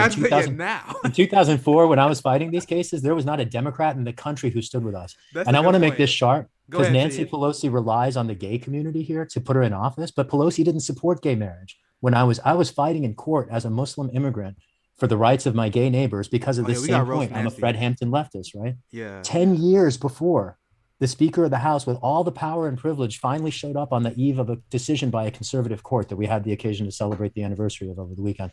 But this idea of people getting credit for work that they never showed up for is sort of like part of, I think, this confusion. And I wouldn't say we're talking here about different confusions among different populations. I'm talking more about the confusion among liberals, whereas I think you're talking about the confusion among like self-declared white socialists. But yeah, I do want to hear if any. Yeah, we're gonna get into plenty of roasting Nancy Pelosi. Trust me. I have a story. I have a story for you about Nancy. Trust me, we didn't get to I will definitely get into roasting Nancy Pelosi. But I just wanted to say this, like, my problem with the white left, and I'm not going to name names. Leah's not going to try to, but if I get angry, they might come out. So please. Speak your truth. But no, the problem that I have with the white left is the fact that they don't really acknowledge race in a lot of these issues in this movement. And they don't really acknowledge that, yes, class struggle is the most important part, and it does need to be talked about, but it needs to intersect with race. Because when you look at a lot of these, issues that we are fighting for, when we look at, a lot of the intersections of oppression, Black people, indigenous people in this country feel that shit the most. So if you have a platform in which you are spending all of your time fucking doing, like, talking about pointless drama or beefing about shit that really at the end of the day, in the grand scheme of things, does not matter, then you are not doing your job. You are like, we are in a time where culture and politics is like, they are intertwined so hard right now. And like, culture influences politics, not the other way around. So if you are out here influencing culture, then you need to like talk about these things from a real critical way of this government. Like, when you talk about the labor movement, talk about how Black people have been disproportionately left out of labor movements, and that it's important to build labor movements so that way we can also build the Black working build the black working class, build a black middle class, and build these important, and build this important generational wealth for black people. When we talk about healthcare, black women die 3 times more on fucking delivery tables than white women, but you never ever fucking hear these white leftists talk about that shit. You never hear them talk about climate change as being a fucking racial issue, because a lot of these fucking coastal cities that have black and indigenous people that inhabit them, all these islands that are going to get swallowed up by the fucking ocean, when mass climate migration happens, these people are going to deal with so much xenophobia and racism because we are not doing the things right that we can right now to protect our fucking planet, let alone dismantle racism in our fucking country. We are not centering anti-racism. And these fucking white leftists are definitely not centering anti-racism. And I feel like because they are so fucking pressed about keeping their privilege, that they were actually refuse to dismantle white supremacy, because they're making a lot of fucking money off of this shit. And I've seen white leftists use white supremacy. Literally. Like, and I'm not gonna sacrifice my principles to defend the squad. I'm not gonna sacrifice my humanity to defend the squad. And it's not divisive for me to demand my humanity as a black lesbian woman in this country. It's not divisive for me to hold my comrades accountable who say that they care about this movement, who say that they have a sense of urgency. Well, I have a real sense of urgency because my people are dying. Six black trans women in DC have died this year already. So we have real issues. Are these cop shootings you're talking about, or just no? Like these are just like they're being killed by transphobic violence in DC. Like these are things that we really need to talk about and dismantle. We need to dismantle the root. And if you're not talking about truly dismantling the roots of violence in these communities, if you're not talking about the disparities of resources, if you're not genuinely highlighting, redlining every single time you talk about gentrification or voter rolls or anything like that, talk about the disenfranchisement of black people. Talk about how we need reparations, not only for slavery, but for every single irreparable harm since slavery, Jim Crow, the fucking destruction of Black Wall Street, and many other fucking black utopias in this country. So let's talk about all of that. Let's talk about all the white supremacist violence. Let's talk about all of that. Let's talk about talk about the fact that police brutality is still tearing through our fucking community. We need reparations for that. Educational disparities. We need reparations for that. Georgetown sold slaves to save the university. Y'all need to give every black person free 4-year tuition. We need reparations for that. Like, for real. And white leftists do not focus on the right things. And that's the reason why a lot of black people do not feel like a lot of these movements apply to them. And it's not fair because they don't platform black leftists. They don't platform black communists. They don't platform people that are living and breathing this shit. They don't platform activists, but they fucking condemn us. They condemn us for violence. How do you condemn oppressed people for fighting back against violence? What is the fucking proportionate response to fucking dying? What is it? What is the proportional response to layers upon layers of white supremacist violence that has been perpetuated in this country? What is the fucking response? You let me know. When your kids aren't fucking safe, when there are black women that have been sterilized by this country and by these governments, you let me know what the fucking proportional response to that is. And that is the reason why I'm just so tired of the white left. It has nothing to do with all the other bullshit that people are talking about, misogyny and all the other stuff. Like, yes, those things are important, but at the end of the day, like, you're still perpetuating violence and you are upholding a system in which my people that look like me, and even myself, I'm in fucking danger. We are in danger, and we are literally screaming for help. And y'all have decided that your money and your notoriety and your popularity and your accessibility to people with power is more important than our lives. So that's my fucking problem with white leftists. Speak it. I'm about to say, don't get finished started on this. God. That's exactly no, that was powerful. Thank you. Yep, absolutely. Can I follow your guidance there? Because you were just talking about the need to talk about it and talk about the intersections. And I want to share 3 here, because there were a couple of different dynamics that came up that we have examples of here in SF that, just since we're talking about it, I want to put on the table. One, you talked about the theft of black wealth. That happened right here in America's most proudly progressive city. The Fillmore was the West Coast jazz mecca, and it was destroyed in an urban renewal project in the 70s and 80s that razed hundreds of homes that were owned by black families. And the neighborhood it's still theoretically there, but it's been effectively dismantled. And it was, straight out of the Tulsa massacre. I mean, different effectuation. It wasn't violent, but it was economically violent. It was structural violence, even if it wasn't, burning crosses. And similarly, before that, Nick was talking about the recent disclosure about the U.S. military poisoning minority neighborhoods. And here in San Francisco, the last two Black neighborhoods that remain, Bayview and the Hunters Point, after the destruction of the Fillmore, it's really the only places left in San Francisco where there are substantial Black communities. And they were poisoned by the US Navy for 50 years. The bombs that we dropped in Nagasaki and Hiroshima were the only country in the history of humanity to use weapons of mass destruction to kill hundreds of thousands of unarmed civilians at once. The bombs that we built to do that poisoned the last Black neighborhoods in San Francisco, where the radiation levels not only sent the asthma rates and the breast cancer rates through the roof, but just to get super sharp about this, Nancy Pelosi engineered a land privatization deal. There has now been thousands of housing units built on land where the purchasers have to sign covenants not to grow vegetables out of the ground because it's radioactive. And how this all, in America's most proudly progressive city is where both the theft of Black wealth in the Fillmore and the military poisoning of our Black neighborhoods happen. And these examples that people talk about sometimes, barely ever. I mean, we have the most powerful member of Congress representing this city in Washington, and nothing has been done for any of those communities. There's a lawsuit now with thousands of residents. They have cops, active duty and retired, joining the lawsuit to sue the Navy, to sue the contractors, because the whole thing is just a cluster.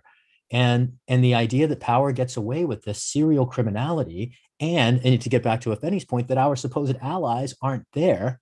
This also takes me, I think, about Dr. King also, when he talks about the absence of our allies being the disappointing thing that leads us into this mess, right? Like, we expect the intransigence of our enemies, right? The GOP, the Wall Street, like, of course, we would expect them to be doing whatever they're doing. But when you have, and we would expect corporate Democrats maybe to be doing what they're doing. But when you talk about white people who describe themselves as leftists and don't understand these intersections, or who play into long established patterns of white supremacy because they're too ignorant to look in the mirror or examine the context in which they find themselves operating, that's also the story here in San Francisco. And I don't want to dive into it too much. I'm happy to if you want to. But I've seen leftist spaces be much more than merely absent when it comes to race. I mean, I've seen them actively. I would love to hear you expand on that. Absolutely.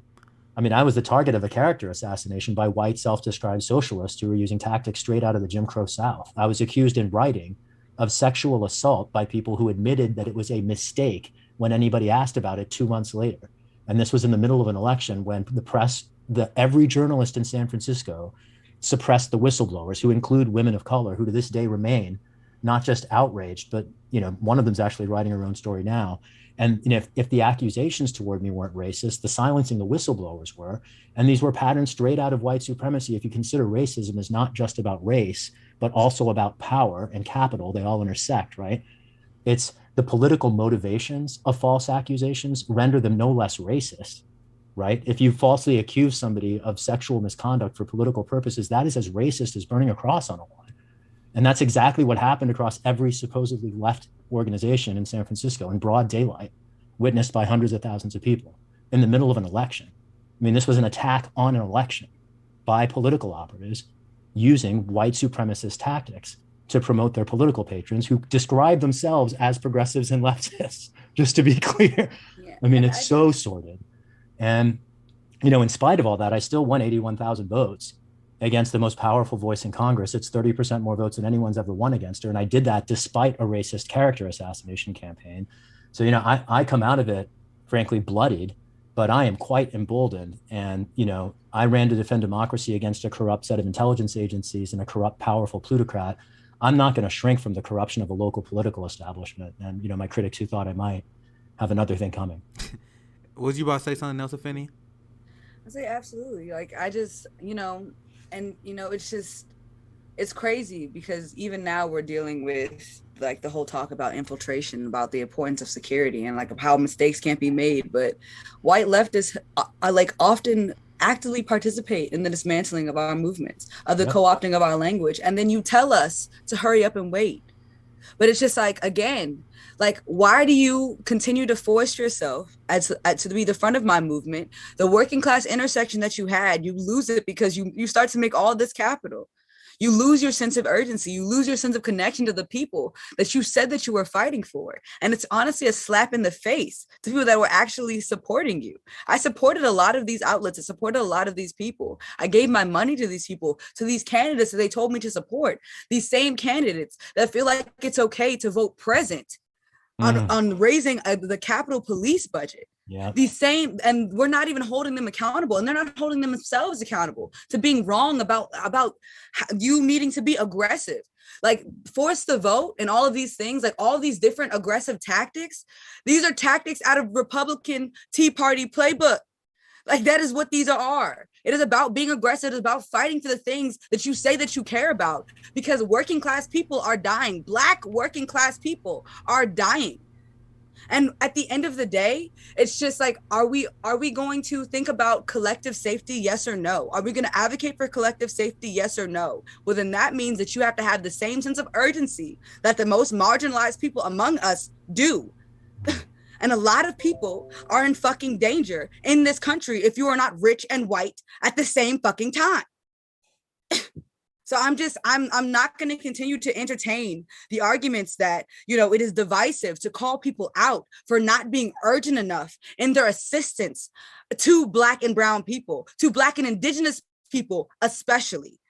Because, we have an Indigenous woman that is the face of, I can't remember the agency right at the top of my head. We have an Indigenous woman who's supposed to represent Interior.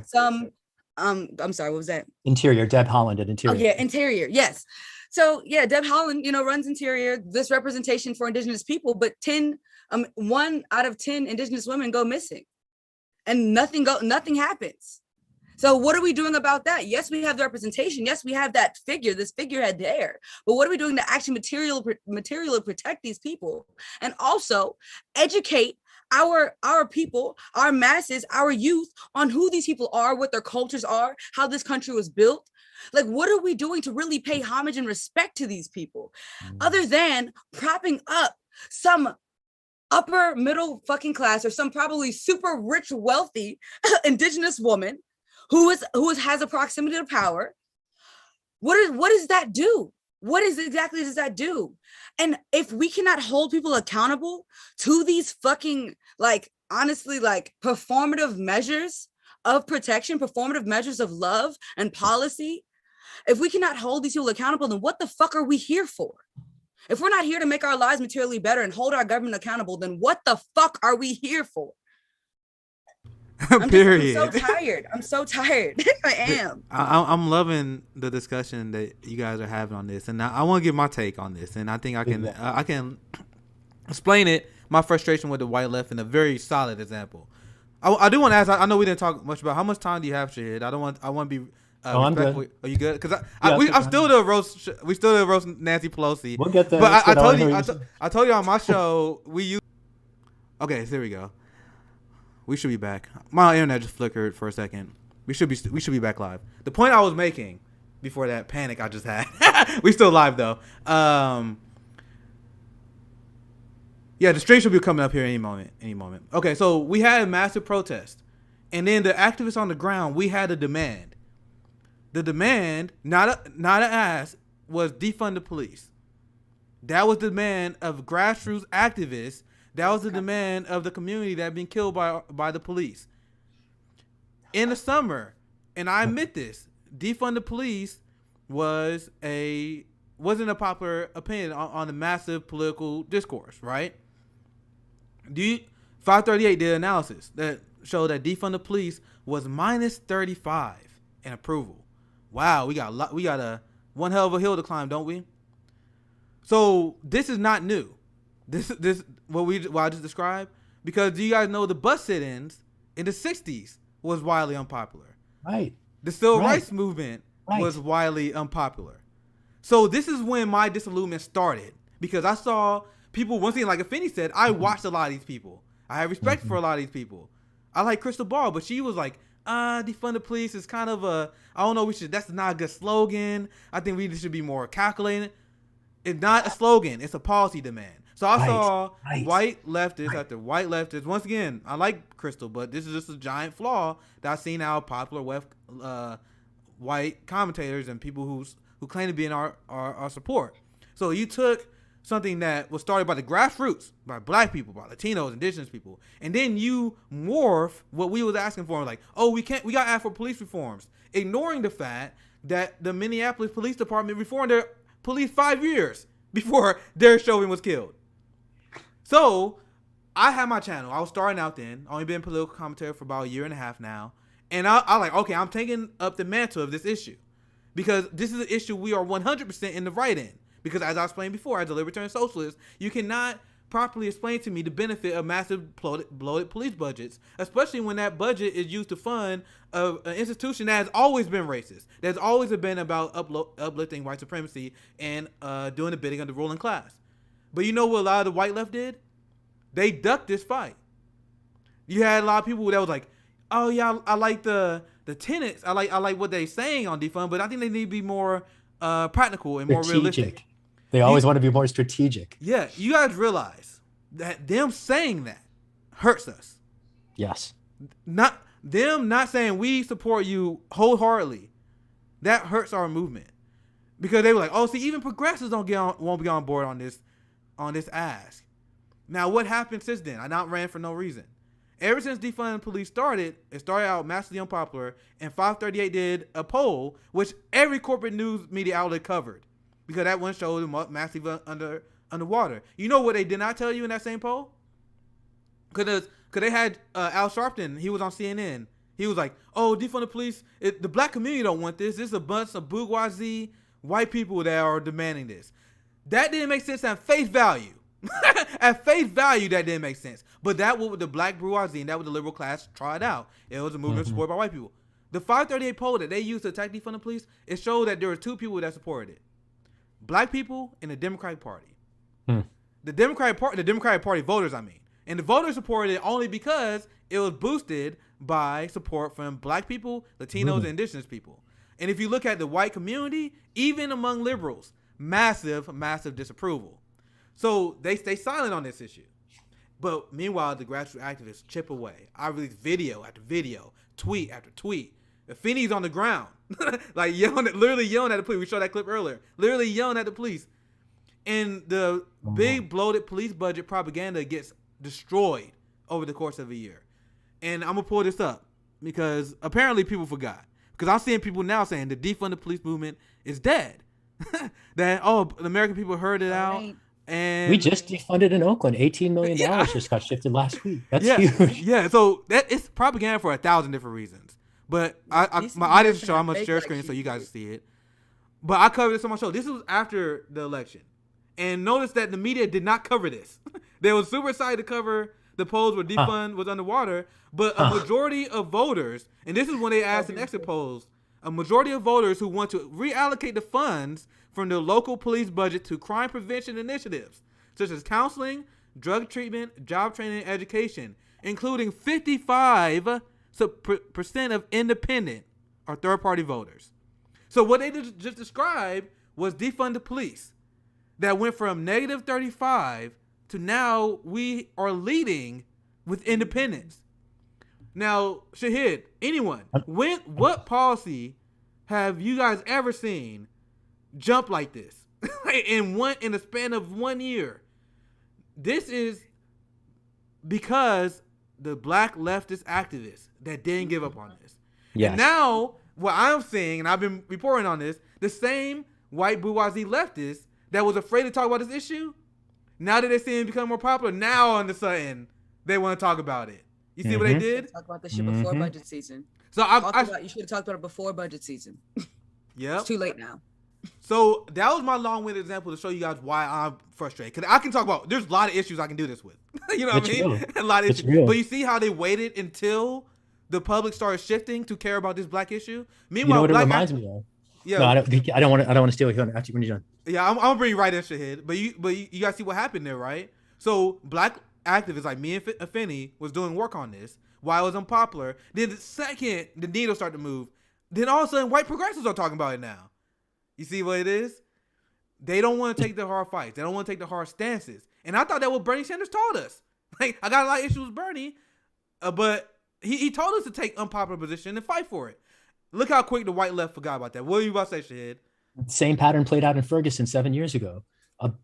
A community rose up after centuries, frankly, of deference by white organizations and escalated this struggle, made the intersection of restrictions on dissent, police militarization, and the white supremacy implicit in policing front page news for the first time, frankly, ever. And the activists on the ground, if you talk to anybody, I mean, Corey was part of that community before she went to Congress. That community didn't see any resources. All kinds of national organizations started getting grants for all kinds of things. Not a dime of that found its way to Ferguson. And most of it was not aligned with the community's demands. It got channeled into this reformist sensibility, which is why, you know, we found ourselves watching Eric Garner die on tape saying, "I can't breathe." And then nothing happened in response to that. And then we find ourselves, you know, with yet another person in George.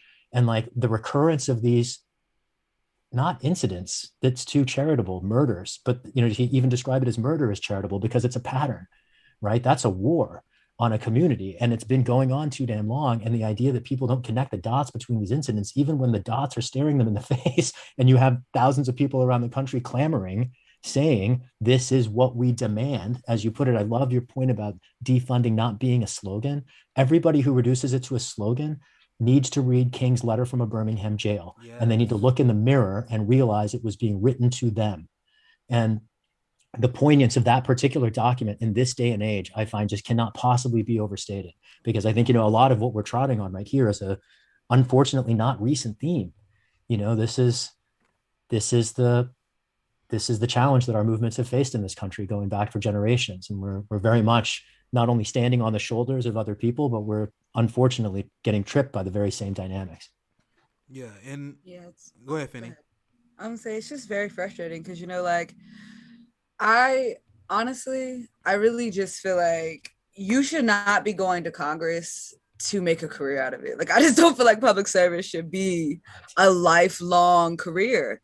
I like, there should be more working class people, like everyday Americans like you and I, that go there. There should be more Black people, more Black trans people, more Black non-binary people, more Indigenous people that go there and make these policies, because we cannot continue to have people that don't actually represent us writing policy for us. Policy in this country dictates everything that you do. You walk outside, you cross the street, that's a policy. Like all these things are dictated by policy. So if my humanity is dictated by policy, and my oppressors are the ones that are writing this legislation, and they are the ones that are making my life harder. They're the ones that are putting more money into national organizations that, you know, will support their democratic agenda or support whatever agenda that they're trying to push. Then, you know, I have a problem with that personally, because it's just, I'm tired of Black lives and Black ideas being, you know, traded over every 4 years just because, you know, they want to push out this big ass, like push this big narrative to vote, but you're not giving us anything to make our lives materially better. If AOC said that she'd rather be a one-term congressperson and actually stand on her principles and fight for her shit, then why the fuck isn't she doing that? Like, we need to push the limit. We need to push it to the brink. And I'm not I have my problems with Noam Chomsky as far as the Democratic Party is concerned. But he says that a revolution is a series of reforms. We have to keep pushing the system until it breaks. And if you're not even willing to do those little pushes to even get there, to even do that structural change, then what are you really there for? Like, we have to be brave, because so many people are relying on these policies. So many people are relying on this legislation for their humanity. And that's why there are so many people that are in this country that don't believe that politics is going to fucking save them. That's why there's so many Black people that say that you cannot get our liberation through master's tools, because time and time again, when we organize, when we give our labor, when we give our time and all these things, we get shit on every time. Because I know, me personally, I protested for 200 some days last year. I organized, I did mutual aid. We feed people every week. Where the fuck is our big national grant? Where's Freedom Fighters' big national grant at? We didn't get that, but Black Lives Matter did. $1 million organization. The fucking leader of Black Lives Matter, Patrice Cullors, buying fucking $1 million compounds But, you know, Samira Rice, the mother of Tamir Rice, whose 19th birthday just passed this past Friday, by the way, she's homeless in some instances over these past couple of years. So if she's unhoused, but y'all are making millions of dollars, then where the fuck is the priority at? And it's just like all of these different things, all these different people that say they're a part of our movement, especially white leftists, especially people that have proximity to power, people like the Squad that aren't actually using their leverage and their power to get the things that we want. At what point do we get to hold y'all accountable without it being divisive? Without it being us not caring about, you know, the democracy and all these other things. At what point does it get to that? When we like, I just simply do not agree with you. And I should be allowed to say that. And if you don't agree with Nancy Pelosi, if you don't agree with the establishment, then you need to fucking say it. Because we didn't send you there to agree. We sent you there to literally disagree and disrupt and dismantle violence for our communities, not to fall in line. And here, time and time again, we see that they're falling in line. We can't have this shit anymore because this shit is unacceptable. This is not the type of system that you fall in line for. I want to piggyback. Yeah, preach. Afeni, go ahead, Shahid. I don't know if Shahid got disconnected. I'll give him a few moments. Am I back yet? Yeah, you back. I can hear you. All right. I just wanted to add to what Afeni was saying, just a reflection on both the moment when the Squad did go along to get along and got nothing for it, and then a place where they one of them, Ilhan. I want to separate Ilhan from the rest of the Squad because I think a lot of people criticize the Squad for not showing up, and she does frankly show up a lot of times when the rest of them don't. But I just want to point out that when that whole movement is kind of a day late and a dollar short, because the point when we had Pelosi most vulnerable was not in December.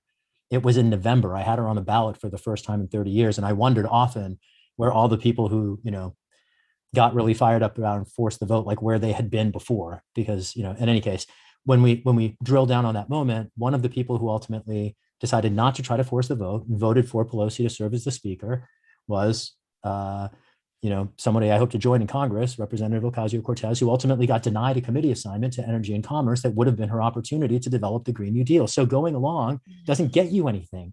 The establishment got removed from the Financial Services Committee. So what did y'all get? Right. Not very much. And it's the difference between conciliating power that concedes nothing without a demand and demanding to get some concessions. And when I look at in the context of, just to note a sort of like inverse example, then Ilhan 2 weeks ago comes out and very thoughtfully, reasonably, entirely legitimately says that we should respect the jurisdiction of the International Criminal Court, that all victims of state violence deserve justice. And the entire Democratic leadership unites to condemn her, call her offensive, demand clarification. All she said was that we should respect the international laws that we fought a world war to establish. And what didn't go observed by a single journalist in the entire country, as far as I could tell, and this drives me insane because it's not just the corruption it indicates institutionally, it indicates corruption individually, and it also indicates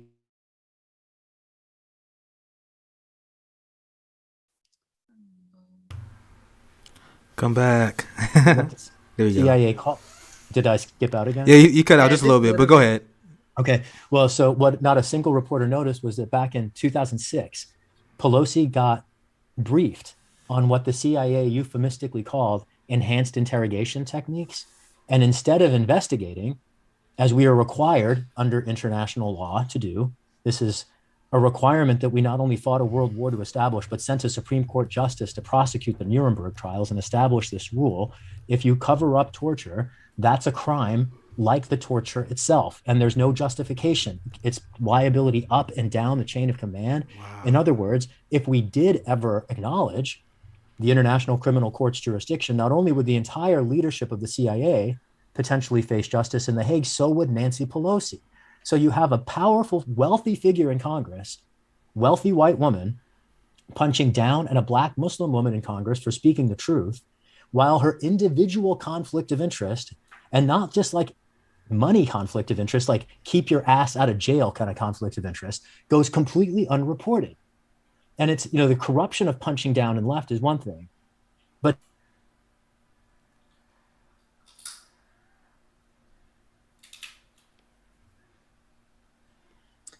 Suffice it to say, problematic. There it is. We missed that like the last few seconds of what you said there, but I think I get the gist of what you're saying there, and this kind of transition into our next point. I definitely want to talk about this with you, Shahid, because the media complicity around Pelosi and the Democratic Party in general is straight out frightening. Like, people always want to talk about state TV. Like, there's no media conglomerate that as loyal to the ruling class as the U.S. media, period.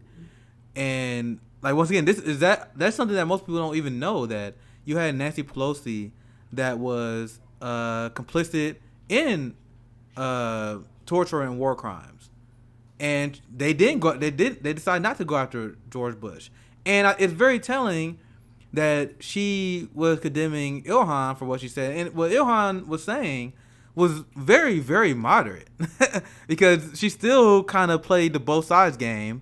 Because, I mean, Hamas got every right to defend herself because Israel is a colonizing army. And if you had someone that was trying to steal United States land, no one would be like, oh, I can't believe America's launching bombs at them. Like, of course, that's their response. So a true leftist response is that Hamas and Palestine 100% have a right to defend themselves because it's their land and Israel is the occupying force. Now, once again, imagine if I was a congressman. They really would have lost their shit. Ilhan just said that, you know, the United States and Israel does bad stuff too, which is beyond. Once again, they're not criticism of Ilhan, but that's beyond weak. They're not. Once again, I'm not criticizing Ilhan, but this is generally a weak statement, because what I would say is the United States is the biggest exporter of terrorism. Period. They're the number one threat to world peace, as voted by multiple countries in the world. But like you said, Nancy Pelosi was condemning Ilhan for saying something that's extremely mild on that's something that I would say. It's not even remotely controversial, but I tell you where Nancy Pelosi and her allegiance lies. And I want to get your thoughts on this, Shahid, because while the whole forced to vote thing was going on, I had a slightly different take than a lot of people at the very beginning, because my take in the beginning was we shouldn't vote for Nancy Pelosi, period, for speaker. At all. Because she's one of the most corrupt people in the world, period. Because just as Democrats started as an anti-corruption organization, we supposed to challenge corruption. Like, you had, and I would love to hear you expand on this, Shahid. You had Nancy Pelosi literally taking Paycheck Protection Program money. Like, you had her literally taking corporate bailout for her husband. She literally complicit with getting corporate bailouts done. She never found awards that she didn't love. Complicit with torture. That alone, like, okay, we can't vote for her. Like, she was allowing people to starve in the pandemic so she can score political points on Donald Trump instead of getting people the aid they need. Right. That alone should be enough for us to not vote for Nancy Pelosi, and that should be enough for the left to rally behind anyone that want to get rid of her, because she is as bad as it gets. And the squad thing that they're gonna get Nancy Pelosi on their side. There's a story, and this kind of just show how soft corruption works. And so when I say the squad been corrupted by the Democratic Party, people are like, oh, what? That's harsh. I'm not saying, like, there are different levels of corruption. Like, people are like, oh, just because I say the squad was corrupted by Nancy Pelosi, I'm not saying they're Joe Manchin. And you know what I mean? But corruption can happen at a human level, meaning that if I get to know someone, I'll be more likely to take it easy on them when I become see them as a friend, for example. So when Bernie Sanders was standing in front of millions and millions of people on the debate stage on a crucial moment for the left, when he says that Joe Biden is his good friend, I believe him. Because there's no doubt in my mind that if you're in the Senate and Joe Biden sees you as an equal, because if you're an activist, if you're a reporter who questions him, you see how kind he is real quick. Not kind at all. But if Joe Biden sees you as an equal, a senator, someone that's a millionaire that makes a lot of money, he would. There's no doubt in my mind that he probably is a great guy to them. Like, hey, Bernie Sanders, how your kids doing? Hey, Bernie, let's grab some lunch. So you develop these relationships with these people. So now you're like, oh, Joe Biden was pretty nice to me. I don't want to hit him on corruption as hard. And there was if you guys see online, there was an article that outlined how Nancy Pelosi won the loyalty of Ilhan Omar and the squad. And it was not with money. Like, Ilhan Omar started taking it easy on Pelosi because she was doing, like, follow-up calls on her. She would call Ilhan Omar and be like, hey, Ilhan, how you doing? Hey, Ilhan, how the kids are doing? Like, they got to know each other, and then, like, oh, they're not too bad. You guys see what I'm talking about? That's the different level Oh, of yeah. corruption. So when I say the squad been corrupted by the Democratic Party, I'm not saying they're Kristen Sinema. I'm not saying they're Joe Manchin. There's some people that will take that far. Me personally, I don't. I'm just talking about they got to know each other. They got to rub elbows. And once again, I can give you a really real example of that. You had AOC who got to know William Lancey Clay, because William Lancey Clay was working with her on Green New Deal legislation. Despite the fact that William Lancey Clay is corrupt and he took money from police unions that led him to fight against the Ferguson protesters, which led Cori Bush to run against him in the first place, he is as bad as it gets as a Democratic congressman, and he's exactly why I have all my issue with the Black Congressional Caucus. But AOC didn't endorse Cori Bush over him because they got to know each other on the Green New Deal committee. Mm-hmm. So that's the soft corruption I'm talking about, and that's the corruption that's really real. And we need people that won't fall for that. We need people that will actually call it as it is. So do you think it's accurate when I say Nancy Pelosi is like the most corrupt person in the planet? Because I can't see how anyone on the left can be sympathetic to her at all, right? Based on what I just outlined. I would certainly say that there's a corruption issue. I don't know if she is the most corrupt person on the planet. And I would, especially when you were talking about the PPP funds, when she's legislating programs that are supposed to go to paycheck protection for small businesses to insulate their, payrolls, and businesses owned by her husband are collecting that money. The San Francisco Chronicle just did an analysis showing how the money all went to the white wealthy areas in the Bay Area and how it didn't reach the Black and brown parts of the Bay Area. I wrote a letter to the editor of the Chronicle, which of course they didn't publish. And the whole point there was, you did this analysis at the level of the census tract.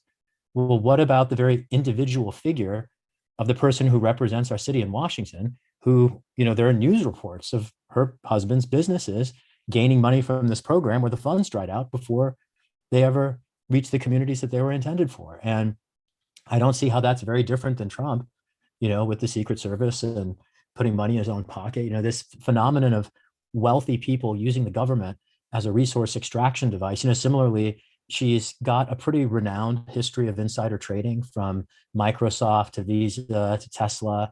And, members of Congress built the insider trading regime to effectively privilege themselves.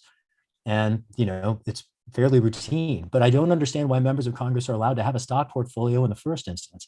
Like, it's a divided loyalty. Why would we allow people to be in a position where they could steer public policy to enrich themselves instead of dealing with the needs of their constituents?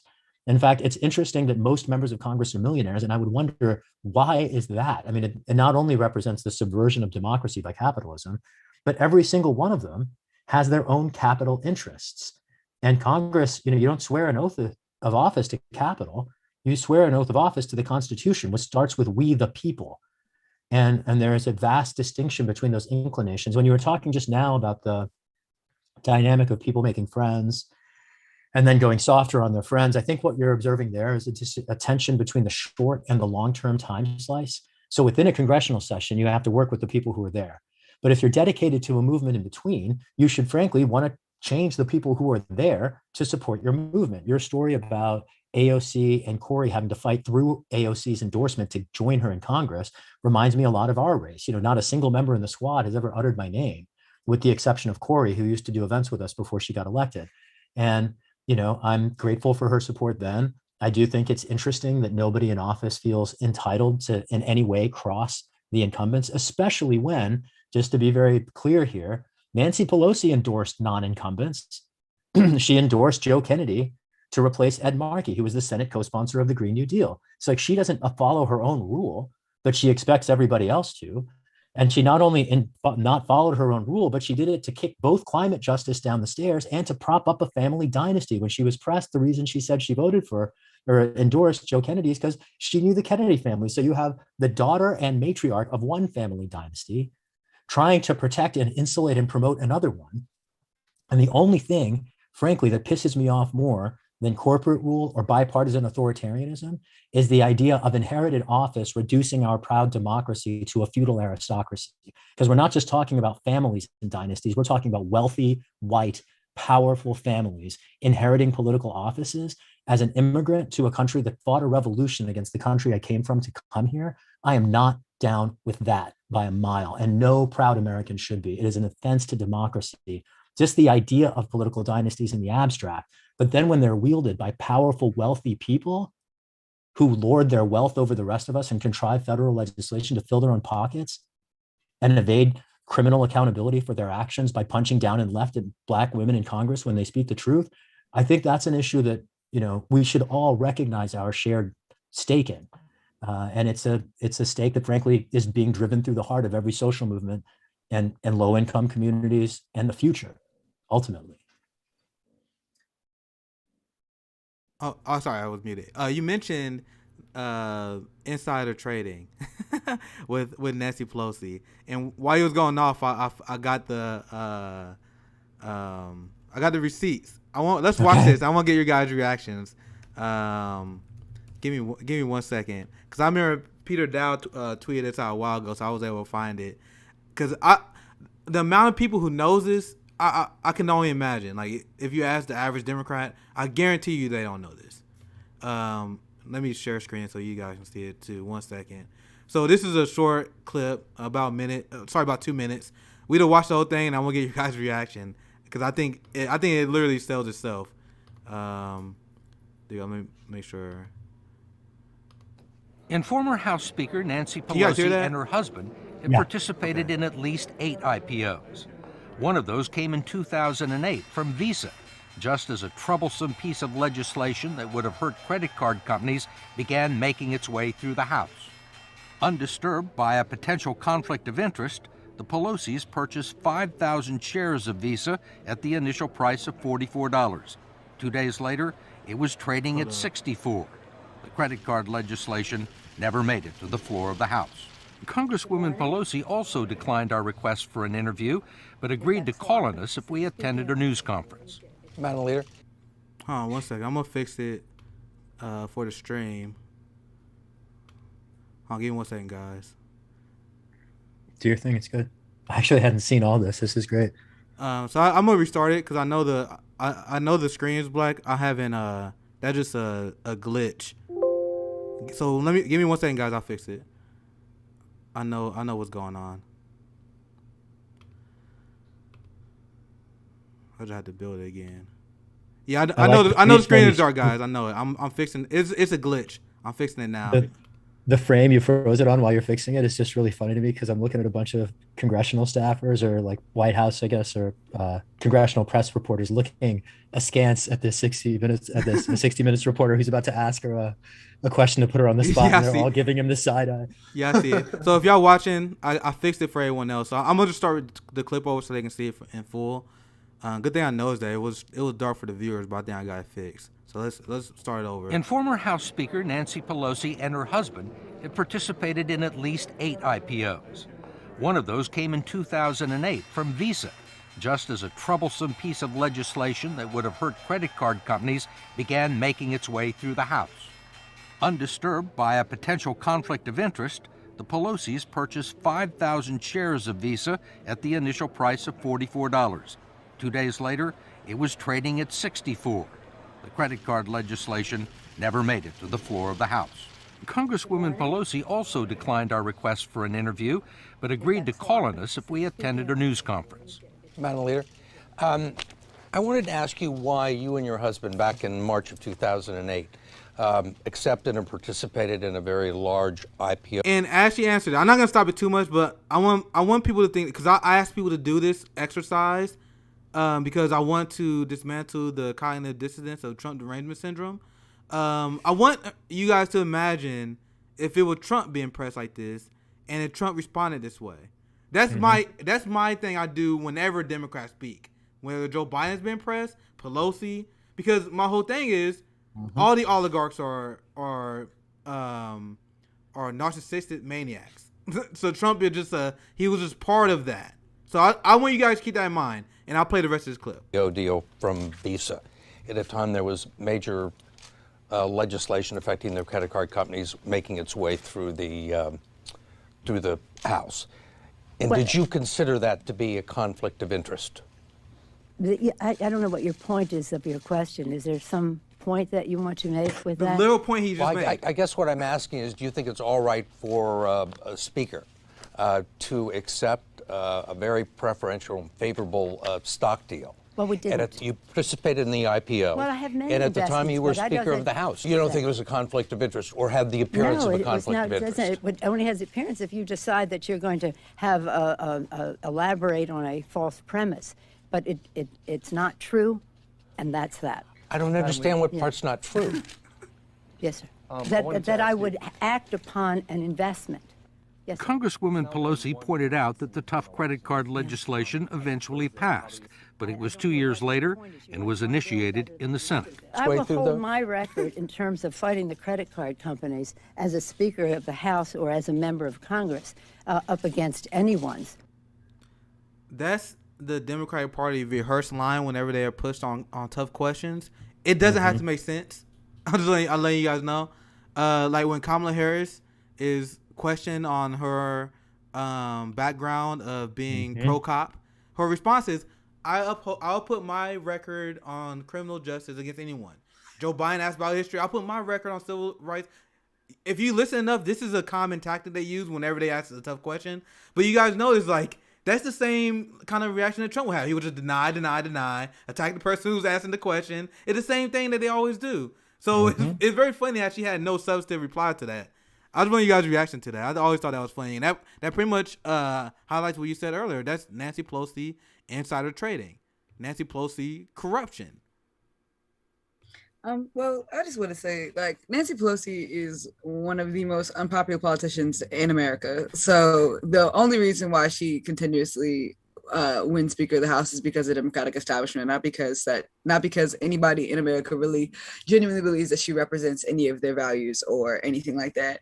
And outside of Shahid, is it Shahid or Shahid? Shahid, yeah. Appreciate you asking. Yeah. Okay. So outside of Shahid, no one's really been primarying her. She's been kind of sitting comfortably up in her seat. So, like, she doesn't have to be a good politician. Like, she doesn't have to tell the truth. And at the end of the day, like, she knows that, most American voters are low information voters. She also knows that most American voters are not, politics is very inaccessible and elitist. So a lot of the political language that you hear on CNN and all those other places, a lot of people can't really, unless you have like a college degree, it's not really meant for you. It's like, let's just be very real. Let's be very clear. So because she knows that she can get away with just being like, well, put me up against Republicans, because who the fuck knows how to actually look that shit up? Like, I know how to look it up. I'm sure you two know how to look it up. But does the average American voter know how to look up the voting records of the Congress people? No, because politics is largely inaccessible. And, and because of that, opacity of politics and the things and the way things work, that's the reason why Nancy Pelosi is allowed to get away with the things that she's allowed to do. I did want to just, sneak this little story in real quick, Shahid, just because, I've been a fan. But yeah, I met her last year at the Capitol when we were doing the Capitol protest. Remember, I told her, I was like, are you actually going to protect Black people, or are we going to donate to Shahid Buttar and primary you and get you unseated? Like, what do you want to do? You asked her about that? Yes, and she just no journalist ever has what she said. Thank you for everything, and she just walked past me. I was like, no, you didn't. And then I got on the megaphone and I said it again. I said, no, we will primary you. Like, I'm not joking. I hope somebody has it on video. So if anybody has a video for me protesting at the Capitol, I think it was on June. I want to see that so bad. I want to see it because, to my knowledge, please find it. Please find it. I just want to be clear. I've never heard anyone ask her about me. As the only child, no reporters ever asked her about me. They're not allowed. She's never said. I definitely asked her. She's never said my name, and she's never debated an opponent in 34 years. So when you talk about her being an unpopular politician across the country, the way she finds her way back to Washington is by ducking debates. Literally. And no one in the press has the independence to hold her accountable or to point out, for instance, when she's punching down the left at Ilhan to try to keep herself out of prison, or taking paycheck protection money and putting it in her family's pocket, or legislating Trump's corporate trade deals on the same day she impeached him, or expanding his surveillance powers after having impeached him, or funding his concentration camps, or I could go on. The policies are just nowhere to be seen because journalists, I don't want to say they don't show up for work, because I think many journalists do, frankly, very important work. And I see a lot of corporate editors editing out the most important stories and keeping them from being written. And that's true from the New York Times to the Washington Post. I mean, I talk a lot about the New York Times swinging the 2004 election for Bush. by an editorial decision to silence a whistleblower, Mark Klein, who was here in San Francisco, revealing basically the early precursors to what Edward Snowden revealed 8 years later. And the Times decided not to print it because they said they didn't want to swing the election, which just begs the question, what is the point of having journalism in the first damn place if you're not going to inform people? And too many editors just don't bother informing people. I think I mentioned, I did 2 interviews today, so I can't remember if it was this one or the earlier one, where I talked about, Oakland just defunded or, started to defund its police department and shifted $18 million. The San Francisco Chronicle runs a hit piece on the front page above the fold, giving the Oakland police chief the megaphone to punch back today. And it's like, really? Are you serious? Like, in this moment, this is what your editors are inclined to do? And so I see her path to Congress paved by a supine press, stenographers, ultimately, who are not doing the work. And they worship these media reporters, these partisan reporters. They see it as their job to be stewards and defenders of the Democratic Party. So they can't challenge their Nancy Pelosi or Democrats because that would be them acting out of their partisan lines. And this is why our media is in such a horrific position is right now. Because if you're a media person, you caught criticizing Nancy Pelosi, like, oh, you must be a Trump like supporter or something. So I feel like they feel obligated to support power. Could that help their career? Because this drive me crazy. I can't stand like partisan politics because I was screaming at the same time because I remember during the Georgia Senate race, we had David Ossoff. He was going against David Perdue, and it was trending on Twitter. They was calling out David Perdue for not debating Ossoff. But then if you click the story, the liberals didn't bring this up, and I am for another debate, but they didn't bring up the fact that David Ossoff debated David Perdue before. Like so the liberal class, the propaganda class, they was upset because David Perdue went off him a rematch now that there's more media attention on the race. But he already debated him. Where was those same people? Where was those same people when it came to the fact that Nancy Pelosi didn't debate you? That's sitting on their partisan hands. That's the partisan politics that drive me crazy. I mean, everyone was talking about the white millionaires that I didn't like. The Sam Cedar, they were like, Sam Cedar got to debate Crowder. Like, what would you guys win? Nancy Pelosi. That is not important. Yeah, that's not important. That is not important. Right. And and it's crazy because Nancy Pelosi ran on Medicare for all, like way back when she ran on universal health care.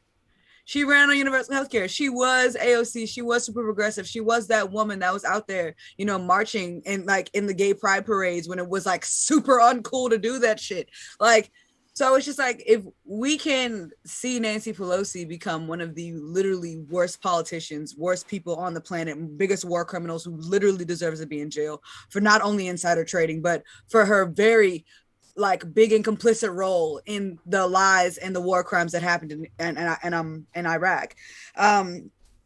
She used to be someone who was progressive. So why do we not expect our progressive politicians now to get corrupted by these same systems, especially for not actively dismantling them, especially for not actively fighting to dismantle them? So it's just when I look at how the squad right now was watching the Overton window literally get pulled to the right so rapidly and they're doing absolutely nothing about it. It just reminds me damn, this is that beltway pressure they're always talking about. This is what it looks like when people are too afraid to lose their power to actually do anything. Let me ask you this, Shahid, because I think this is a good time to talk about this. Because honestly, and I think for good reason, many people on the left have been turned off on electoral politics. I put a lot of investment. I mean, I literally quit my job to work on the Bernie campaign. I mean, the people there's working class people who donated hard-fought money that could have gone to their kids to help get these people elected. So if you're sympathetic to AOC, the squad, and Jamal Bowman, Ilhan Omar, Cori Bush, and it hurts your feelings to hear us criticize them, I want you guys to realize that these people was paid by us.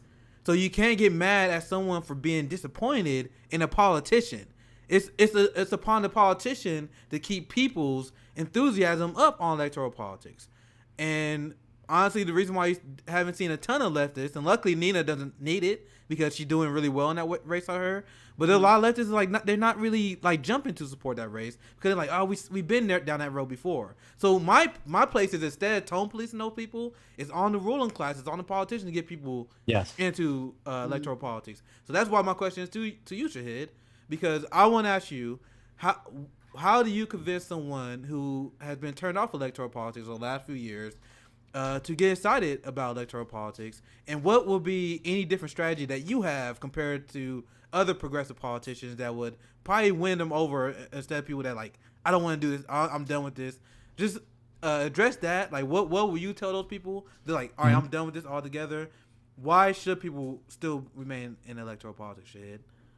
First reason I would say is just the results. When I look at our campaign last year, we weren't successful in liberating a seat, but we flipped the incumbent on 6 different issues, and bills ended up passing the House of Representatives that Pelosi did not support.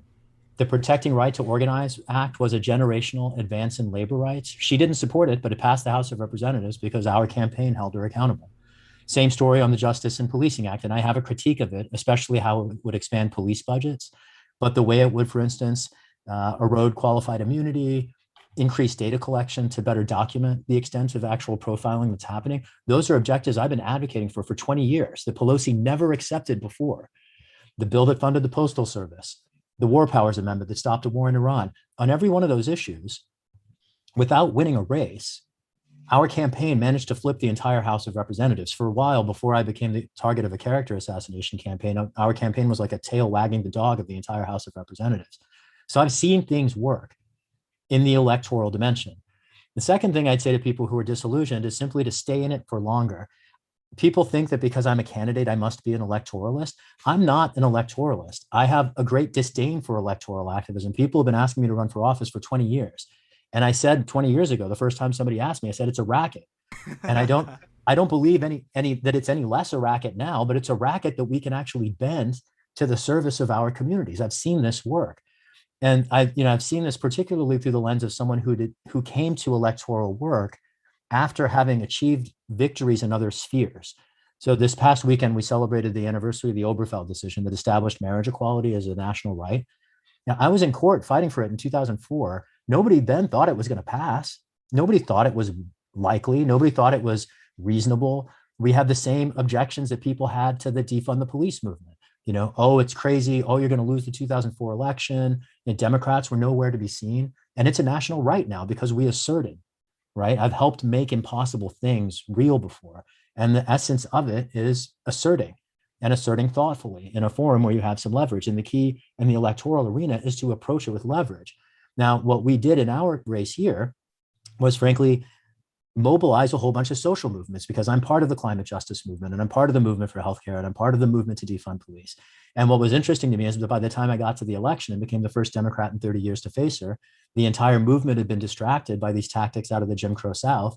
And I was, it was basically me against her without any organizations that claim to care about those principles. Every climate justice organization, every Our Revolution, Brand New Congress, Justice Democrats, Sunrise, you name it, every organization that claims to care about a set of principles abandoned them here in San Francisco. Every labor union endorsed Pelosi in spite of the interests of their rank and file, because organizations are timid when they confront power. And this gets back to the challenge to, in the electoral sphere, address our challenges outside it. In other words, we win elections when we mobilize, and when our organizations sit on their hands, we don't. In other words, if people want Pelosi out of the way, show up. Basically, we had the best shot in 30 years last November. I won more votes against her than anybody has. I'm getting ready to finish the job. We're about a month off of relaunching. If people want Pelosi out of the way, I would just invite them to back her strongest challenger ever. I see so much critique and not nearly enough building. And then when I see these white supremacist tactics mobilized to insulate power from the strongest challenge that she's ever faced, I came away from last year with a much more cynical, much more, frankly, unvarnished impression of the political process. And I recognize that it is a knife fight, and capital will sink to no end of unethical depths to defend itself. But that is what we are talking about. It is a fight between labor and capital, between people and institutions that literally enslave us legally in prisons. And the question is, are we going to show up for the future or not? We did in our race. We saw an impact from it in those 6 different issues that ended up passing the House. And when I look at the squad and what I would do differently when I get there versus the way they've approached the body, most of the members in the squad approached Congress either as people who had local political experience, like Ayanna Pressley, or people who were activists from the ground, like Cori Bush or Alexandria Ocasio-Cortez. I'm neither of those profiles. I've spent 20 years as a national thought leader, an impact litigator, a national profit leader, and a direct action activist. Like, I've done all of the slots. I've been arrested in the Senate for asking questions that nobody wanted to hear. And I've been invited by multiple members of the House to educate them and their aides. I would be entering Congress with a depth of not just expertise and experience beyond those of my colleagues, but an inclination to use it in a very different way. Local politicians get cultivated to do what's popular. That's what politicians do, right? I'm not a politician. I'm like an anti-politician. I've never done what's popular. I've always done what's right. And then because I stand on principle, history has vindicated me. When I fought for marriage equality in the courts to defend my gay neighbors against politicians like Nancy Pelosi who wouldn't support their rights, it wasn't popular, but we won that war. When I fought for campaign finance reform, that actually was popular, and we ended up losing that war. But when I fought Obama from the left, that wasn't popular. All of the liberals, while I was trying to stop Obama's surveillance programs and drone strikes and the immigrant deportation wave that he was continuing from Bush, everyone was like, "Oh, you're a flaming radical." I had roommates who worked in the administration when I was living in Washington running this nonprofit. We'd have shouting matches on the porch, and it was intense in those years because a lot of liberals they had their heads in the sand and they were paving the road to authoritarianism because, oh, he's a good Democrat and we're Democrats, aren't we? Yay. And it's like, no, there are principles to be looked at here. I worked for a while for the American Constitution Society. It's an organization that I helped build. And, under the Obama administration, I ended up crossing it to fight one of Obama's nominees, who was the lawyer in the Obama Justice Department who tried to authorize drone strikes targeting US civilians for their speech. And, that's not okay. I am quite willing to challenge Democrats. I mean, I'm only running against the head of the party, right? Like, I'm not afraid of a fight, and I'm not afraid of a principle, even if it hasn't yet become an object of consensus. I don't frankly care what's popular. Popularity has never interested me. I'm just interested in what's right and what's going to keep people alive and what's going to liberate all people and allow them to live their lives free of suffering. That's my interest. That's what I'm here for. Yeah, and I'm so radicalized against the establishment and all the crimes and violence they're complicit with. My mindset is, like, we got to take as many shots as we can. So now my point now, because after investing so much resources in electoral politics, I think like pushing stuff like mutual aid and actually helping people, that's super important. I think that's what everyone should kind of advocate for as well. And I know there's some people that like should have like, all right, electoral politics, we're done, and I'm 100% sympathetic to that. But once again, where I come from, we should take all our shots. And I see the value of an inside-outside game. Now, if you're someone who don't have the resources to get electoral politics, like, honestly, you're in California, I'm in Missouri. Like, if I can't donate to that campaign locally, that makes sense because, I mean, how much stock do we want to put into electoral politics? But at the same time, there is a value to be had in a good inside-outside game. And the problem is the people who advocate for the inside-outside game, the inside game is not showing up. Because the outside game in America is strong. Look at last year, George Floyd protest. The outside game is ready. We've been ready. I'm not talking about even recent time. Look at Standing Rock. Look at Occupy Wall Street. Look at the anti-war movements during the George Bush administration. The outside game in America always been strong. The problem is we have no inside game. So when you have when you have people organizing Medicare for All marches, when you have people protesting police violence, there should be people in Congress there with them. Because why not? We have Finney in Rome doing mutual aid groups. Why are there not politicians there? You know what I mean? To promote that. So I understand why people are like, all right, we can't promote politicians at all. And I agree with people on a little bit on that. Because we can't support the politicians as we know them. And honestly, I include the squad in that. Because there's no reason why we can't have politicians who are like, all right, I'm part of the inside game. Let's organize a general strike. Let's stand up for on Julian Assange, which for some reason the squad don't talk about. Bernie Sanders, they don't talk about. Mike Gravel did. Mike Gravel did. In one era, he was the person who would have stood with Assange. You talk about Assange right too all the time, Shahid. He did. He talked about Ellsberg. Yeah, oh, absolutely. I talked about Assange. I still right. That's something important. Just to be clear, I mean, the prosecution of Julian Assange is a frontal assault on the Constitution and democracy, because if publishers can't publish government secrets without fear of being subjected to prosecution as spies, none of us are ever going to know anything. And whatever the CIA is doing in Brazil and Bolivia and Venezuela and the Philippines, we're never going to find out. We don't even know the worst crimes of our government under the last administration. If anybody wants to find them out, we have to defend the rights of publishers. What is particularly pisses me off about this is that you cannot find a journalist in the United States to observe their own damn interests. They're all on the hook. It's journalists' interests at stake here, and they abandon their own profession, not to mention the public's right to know and the opportunity for us to have a meaningful democracy. If I may, on that point that you were just on, though, about the squad. Yeah, go ahead.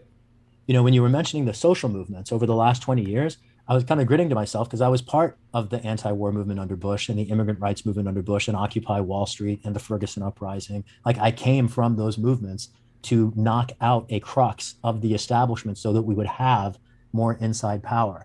And when people dismiss entire sectors like electoralism or direct action, none of the things are the magic bullet. There is no silver bullet. The whole point is that you have to do it all. Right. It's like electoralism, voting, everything relating to elections is like the ninth inning of a baseball game. They only work if you play the first 8 innings first.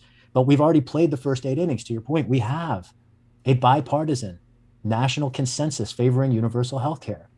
That we, the people, have spoken. Now it's Congress's job to effectuate that cultural consensus into policy. But so that's an area where electoralism, frankly, really, really matters because we've done the preceding work. We've done the advocacy, we've done the tabling, we've done the social media, we've done the campaigning. Now we need to flip some seats. And it's not red seats. They're blue seats because any blue is not the same. Any blue will do is what leads you to Joe Biden bombing Syria and Iran, absent congressional authorization. And it's no better when he does it than when Trump did. When Trump was threatening to do it. In fact, it's worse because Trump didn't get to this point.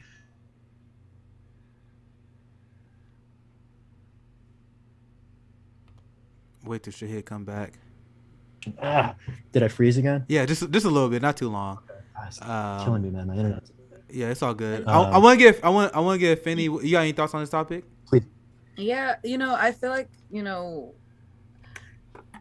I still have some inkling of faith in like electoral politics. Like before all of this activism stuff, like I was a political science major and I thought I was gonna be a policy advisor and like just change it all from the inside. Like that's how I thought before this. Yo, go back to that. I might need staff in DC. Stick around. Go on. Anyway.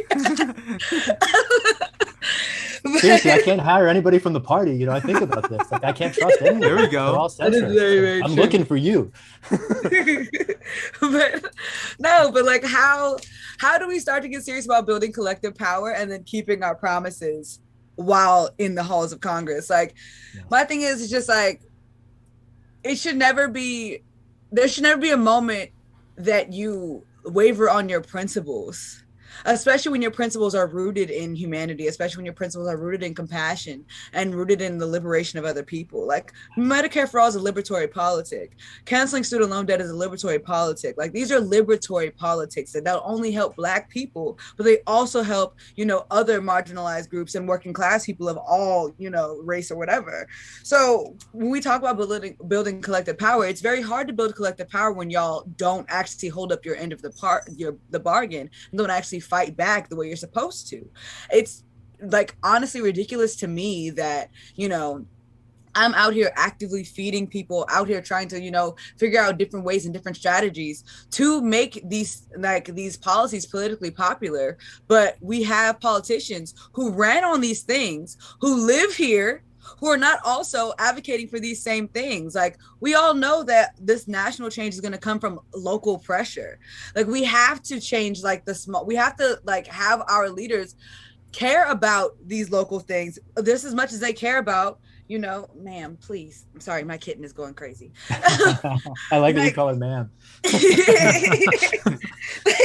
We have to care about, making voting accessible. Like voting should be a national holiday and we should scream that to the fucking rooftops every day because working class people deserve to vote and get their voices heard. And we should push for ranked choice voting because at the end of the day, there should be no fucking universe in which people are literally forced to run as a Democrat or a fucking Republican, especially when I do not agree with either party because they're a corporate oligarchy. Like, I would much rather run as, you know, a black radical. I'd much rather run as a Green Party, run or whatever. Like, run as anything but a fucking Democrat, so I could at least have a political tag that more closely fits my principles and what I need for my life. And it's not to say that, you know, the other side doesn't deserve representation. I'm sure if we go to ranked choice voting, that there will be people on the other side of the spectrum that will get some form of representation that I might not agree with all the time. But that's what a fucking democracy actually looks like. That is what we're fighting for, the freedom of thought, the freedom of choice. And so when we are, you know, when we are actively supporting things like, you know, journalism that isn't free, that isn't allowed to actually hold our government accountable. Like, think about if, you know, they were punishing whistleblowers during Watergate. Like without that, we would not have been able to blow that whole scandal open.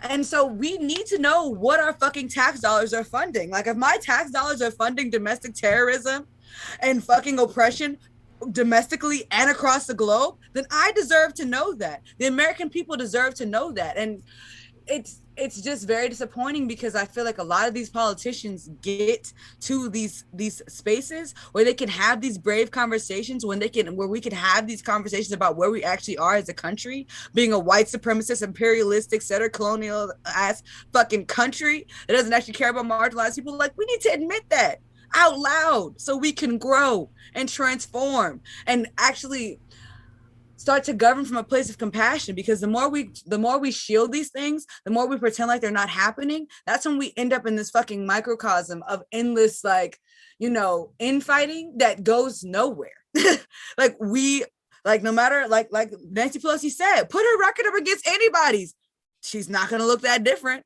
Everybody else that's here is doing the same shit. 50% of Congress is fucking millionaires and billionaires. So of course, they're going to sit up here and fucking support millionaires and billionaires. Of course, they're going to cut their corporate buddies' checks, because that's what they understand. That's their life experience. And that's why it's important for people like us to be representatives, to hold these seats, because we have life experiences that are actually going to give us some sense of urgency about what real safety looks like, about what real structural change looks like, and what it looks like for a government to actually materially make the lives of its citizens better. Not performatively, not in some fucking bullshit ass way that can be repealed in 4 years, but like in a structural, sustainable way that cannot be overturned, that is not based on red team, blue team, that is genuinely based in compassion and care for its citizens, but especially the most marginalized among us, like Black and Indigenous people. Well said. As always, the Finny. you got the chat on fire. But anyway, I want to share this. Like, this is honestly one of my favorite Pelosi videos, and we got to cover this before we end it. I appreciate you sticking with us, Shahid. Like I said, we can go all day on this, but I at least had to show this video because it's probably my favorite Pelosi video of all time, and this is why I will love to see her in a debate with you. And it will probably be a bloodbath the likes the political world have never seen. If something like that ever happened. She wants to put her record up against somebody. I'm happy to put her up against mine. Like, she could show up for a debate. That would be great. Her advisors don't want that debate for good reason, because look how she folds under pressure. I shared this video on my channel before. We got a decent amount of viewers here that are going to see this for the first time. I'm gonna share it so you guys can see it. But what I believe, then my friend Savion, he posted this a while ago. I didn't know if you saw this or not. But this is one of my video. Yeah. We don't watch it again because it's great. This is probably my favorite Pelosi video. And this is what all politicians, especially people like Pelosi, this is the kind of pressure they should be facing all the time. Like, all the time. Because what the state violence that they are complicit in funding is unforgivable. It's deeply immoral. Like, Nancy Pelosi is complicit with the ICE slave labor camps. She continued to fund DHS more and more and more. ICE just increased the budget under Joe Biden when they were caught using slave labor, forfeiting people, sexually assaulting migrants. So this is the scorn that in any country that is actively reporting on what politicians are doing, they should be facing all the time. So the reason why I bring this up, because, like, look how she handles this, and imagine her if she had to handle someone like Shahid calling her out on her corruption. So I know you've seen this video before, but it's classic, so we gotta watch it again. So let's check this out. Yeah. Hey.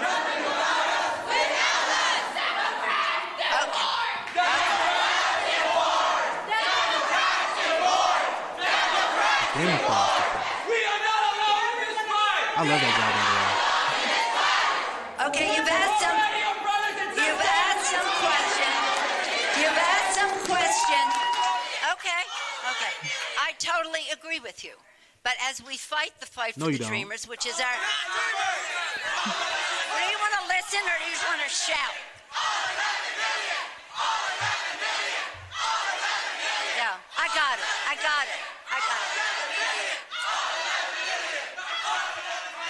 As we fight the fight,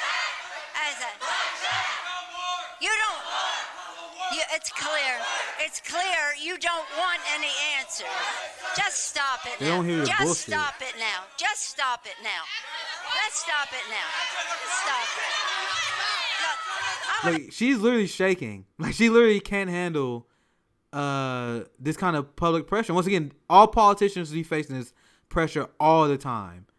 I even said that press secretary shouldn't exist. Like, I don't think these politicians are too busy where they can't answer the press for at least an hour a week to explain what's going on with your decisions. Anyway, I let the thing finish. But one thing I want to highlight is I want her to see, like, she's shaking. Like, she's clearly nervous. She's not used to people pushing back on her at all. The reason why I want to dig up the clip was because you mentioned, Shahid, how, like, no one even asked Pelosi about you. Like, Pelosi never even asked about the insider trading. She never asked about her being complicit with funding DHS, her war crimes. This is how she will handle it if she was asked these. I rewinded just a few, and I let the rest of the video play, and I'll get your guys' thoughts, and we wrap up after that. Now, let's stop it now. Stop it. Look, I want to tell you something.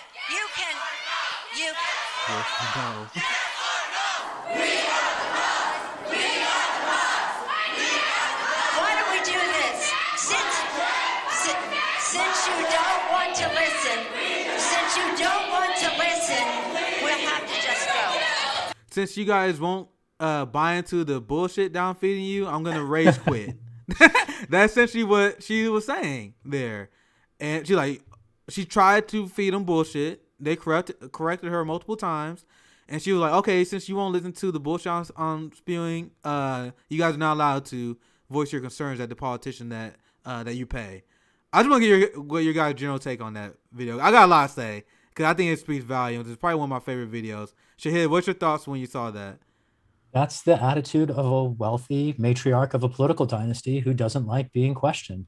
And the fact of the matter is we live in a democracy where we're supposed to be asking questions. We, the people, run this show. It's supposed to be a government for, of, and by us with a capital U, not the wealthy.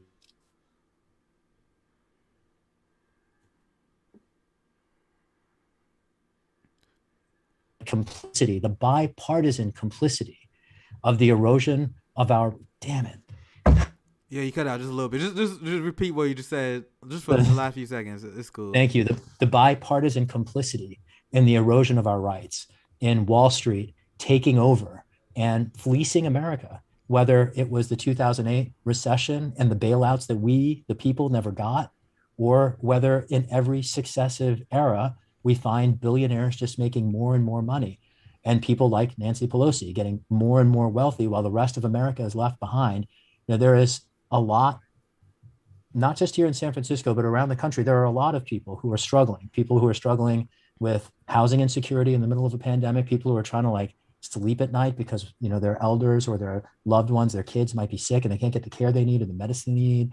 There are people who are dealing with their family members being deployed abroad because they signed up to defend our country and instead they're being sent abroad to defend Wall Street. And every single one of these examples represent the abdication of responsibilities that our elected leaders owe to us. And, I'm not somebody who's here to fill my pocket. I've walked away from money multiple times. I'm on the heels of having just won more votes against this very powerful plutocrat than anyone ever has before. And I did that in spite of some pretty profound headwinds. I'm eager to finish the job because I would like, frankly, for us to have a Green New Deal. And I'd like us to have universal health care. And I'd like us to have non-predatory alternatives to police that actually keep us safe. And as long as her, in particular, Nancy Pelosi, remains in Washington, or alternatively, if they run her daughter to replace her, which is two different outlets have suggested that might happen, we can't have any hope of the future's needs being met. And, I'm not running for office because it's like a fun thing. I got bloodied by this. It's vicious. It is hateful. It is brutal. I would frankly not recommend it to anyone. And, I know I happen to have done the work over the last 20 years to dismantle her coalition if journalists show up for work ultimately. And, I'm going to spend the next year encouraging journalists to do the work that so many of them have found themselves unable to do over the last however long. But I just want to double underscore, just to get down to brass tacks, I'm relaunching in about a month. I have a deadline at the end of June when we're disclosing to the government and the press what kind of support we have. At one point, I feared that our results at the end of June might be seized upon by my critics to suggest that I am in fact dead in the water after their attempt to character assassinate me last year. I don't fear that anymore just because we have picked up a lot of support, but just to make it really explicit, if you want to see Nancy Pelosi out of office, I would really invite any of your listeners to join us at whatever level might be comfortable for you. Our average contribution last year was $21. So, I don't want anybody to put themselves out of work or quit your job, for instance, the way you did for Bernie. Like, nobody has to go to that depth, but, I've dedicated 4 years of my life and I'm in it for the next year and a half, and can't do it alone. Would love your support. You can find us at shahidforchange.us. And super grateful to you, Nick, for bringing me on, and Afeni for all your work and your voice. Super powerful voice. Really glad to hear it. Yeah, I had the you guys didn't see it, I didn't share it to you guys, but I had it for the audience. Your website. So if you guys want to support the campaign, go. It was Shahid for us. Sorry, I want to get it right. Shahid for change. Shahid for change.us. To for all the issues there. And once again, we can go all day on this, but we appreciate you coming on. And once again, the reason why I want to talk to you, because I mean you are willing to talk about stuff like the CIA. You're willing to stand up for Julian Assange, and there's not progressive politicians that are doing that. And my thing has always been, and I think this is a good wrap up point, is I have a lot of respect for what Bernie Sanders has started. I don't like the direction he's going now. I talk about that on my show all the time, but I still give him credit for starting this movement. But the left, what we need to do right now is we need to stop being stuck in the past. Like, if people look at Bernie Sanders, that's not the sign of what the Overton window should be. Like, I doubled down when Bernie Sanders dropped out. I shifted further to the left. There are a lot of people who kind of became more moderate when Bernie lost. But I went the exact opposite way. Like, Bernie literally had to be, he's the compromise. That's the best way. We got to double down, and we got to actually speak on, issues of the freedom of press, Julian Assange. We got to speak on issues of state violence.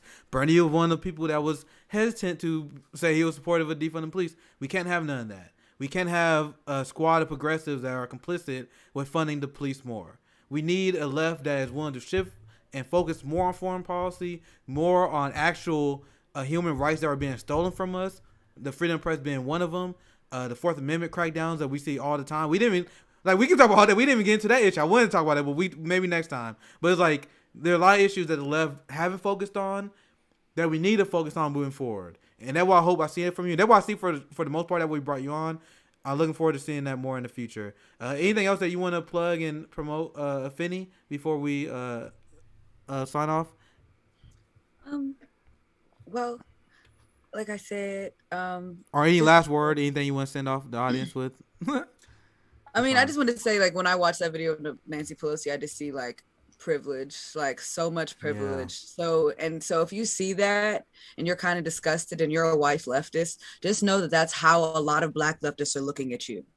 That is a great, that's probably the best way to end this. That's like, great. Honestly, like, that same level of privilege, that same level of just, like, like, that fear of real conflict and of debate, that fear of actually being held accountable, that is exactly how we look at you. Because at the end of the day, all of these movements, all these politicians, they need to really realize that our lives depend on this shit. And that's the reason why we're so aggressive. That's the reason why we're so urgent. It's not because we're being dramatic. It's not because these things are impossible. Abolition is not impossible, but it is unimaginable. So it takes every single one of us to create and imagine that world. And a lot of the times people think about safety, they do not think about armed police. 73% of white people don't even have contact with the police during a year. And the other 30%, the only reason why they do is because they initiated it themselves. So when we have these conversations, when we're holding our politicians accountable, these are the fucking conversations we want to have. These are the points that we want made. It is not some fucking bullshit debate about who's more privileged than who, or who has more clout than this. Because at the end of the day, that is not getting me free. That's not getting my people free. That's not getting me health care. That's not getting me a proper education. That is not unsaddling all these Black women that hold the most student loan debt out of any demographic group. That is not unsaddling them from that debt. So fight for the shit that we need you to fight for. Actually focus, put your eyes on the prize, and the prize is liberation. The prize is equity. The prize is compassion and community. The prize is not trying to become a cub of Mama Bear. Let that shit go. We don't agree. And it is okay to disagree. But it is not okay for children to starve in the richest country in the world. It is not okay for hundreds of thousands of people to be unhoused. We have more than enough fucking houses. And it's not okay. It is not okay for any Black person to feel unsafe in a country that our ancestors built for free on our backs, period. So, like, white leftists, this is the conversations we want to have. I want to have conversations about, you know, the fascistic tendencies of the Democratic Party and when they're cracking down on our freedoms. We want to talk about that. We don't want to, like, I'm tired of being distracted, because you distracting us from our fucking movement is literally getting my people killed. It is getting other people killed. It is getting other countries destroyed and governments disrupted with your ignorance and your complacency. So, like, we have to hold each other accountable. If we truly love each other radically, if we have radical empathy, we have to hold each other accountable to what this movement is actually supposed to be. So, like, Shahid, like, I very much appreciate you for everything that you are. I appreciate your bravery, because that's what this shit takes. It takes people willing to sacrifice, you know, their comfortability for the humanity of others, because our comfortability is a lot of people suffering all over the world, and especially in this country. So, you know, I don't really have anything to plug. Follow me on Instagram, follow me on Twitter, you know, at Red Azari with 2 Ds. Oh, and my podcast is coming. And Shahid, I would love to talk to you about reparations. I'd be amped. Really, like, I'm I got big a vision for it. I'd love to talk to you about it. So. Yes, please. I'm so grateful to hear your voice. I'm just like, yeah, I just followed you since we started talking. Like, if anyone of you that get you hyped up when she speaks, I'm like, God damn, that was a good point. I wish I would made that one. But I mean, you and I are both like waving our arms in the air. No, seriously, like, thank you. Like, I appreciate truly sharing space with you, and, like, you know, you sharing, like, your story with us, because this shit isn't easy. And, like, I love you so radically. I don't even know you like that, but, like, just you doing this fighting in the way that you have, like, it's super important, and we will win. Like, we're already, like, starting to change the tide, so we're winning. Period. Right on. Right on. Well, absolutely. And I want to thank everyone for watching. Hopefully you guys enjoyed. I want to thank Shahid for coming on. This is what we are about at Hampton Leftists. We don't focus on, like, clickbaity distractions, you know what I mean? Like, we want to talk about hardcore substantive issues in these free-flowing conversation ways. So hopefully you guys enjoyed this. We do upload every day, and we actually have another special panel in about 1 hour. You're going to have the women of Hampton Leftists. We're gonna get together and they're gonna talk about I assume it's like misogyny, a lot of stuff.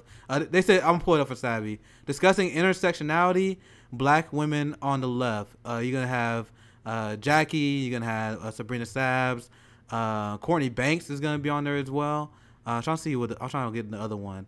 Gloria Jones on Twitter as well. I'm not too familiar with her, but it's gonna be a great panel, all female panel in just an hour. That's 7 p.m. Eastern. So if you're watching the stream, stay tuned, because Sabrina's going to be live in an hour. And we do upload every day. We had about a 3-hour stream today. Tomorrow, Straight Out Compton will be on Wednesday. And Thursday is the big day where we had the Hampton Leftists podcast. All the hosts will be there. Friday, Revolutionary Jargon. Saturday, me and Ari are going to get together. We're going to discuss some more theory and maybe more foreign policy segment that we're going to be doing on Saturdays. Sunday, JB Font on the JB Show has been holding it down. On Monday, you get Nerdologics with Jackie and Meg, where they take movies, pop culture, and tie that into the struggle and politics. Great show. Then today, Thursday, that's my show. So that's what we got today. So the point is we upload every day. So please support us. It's going to be hard to beat the algorithm. They don't boost our content. So we have grown the way we have thus far because of word of mouth, right? So we appreciate everyone for sharing it. Share it with a friend if you enjoyed it. And check out our future uploads. Thank you for coming on, Shahid. Thank you, Ari, for staying in with me. Phoenix, sorry, for staying with me. This is for Hampton Leftists. We're signing out. Thanks, guys. Peace, y'all.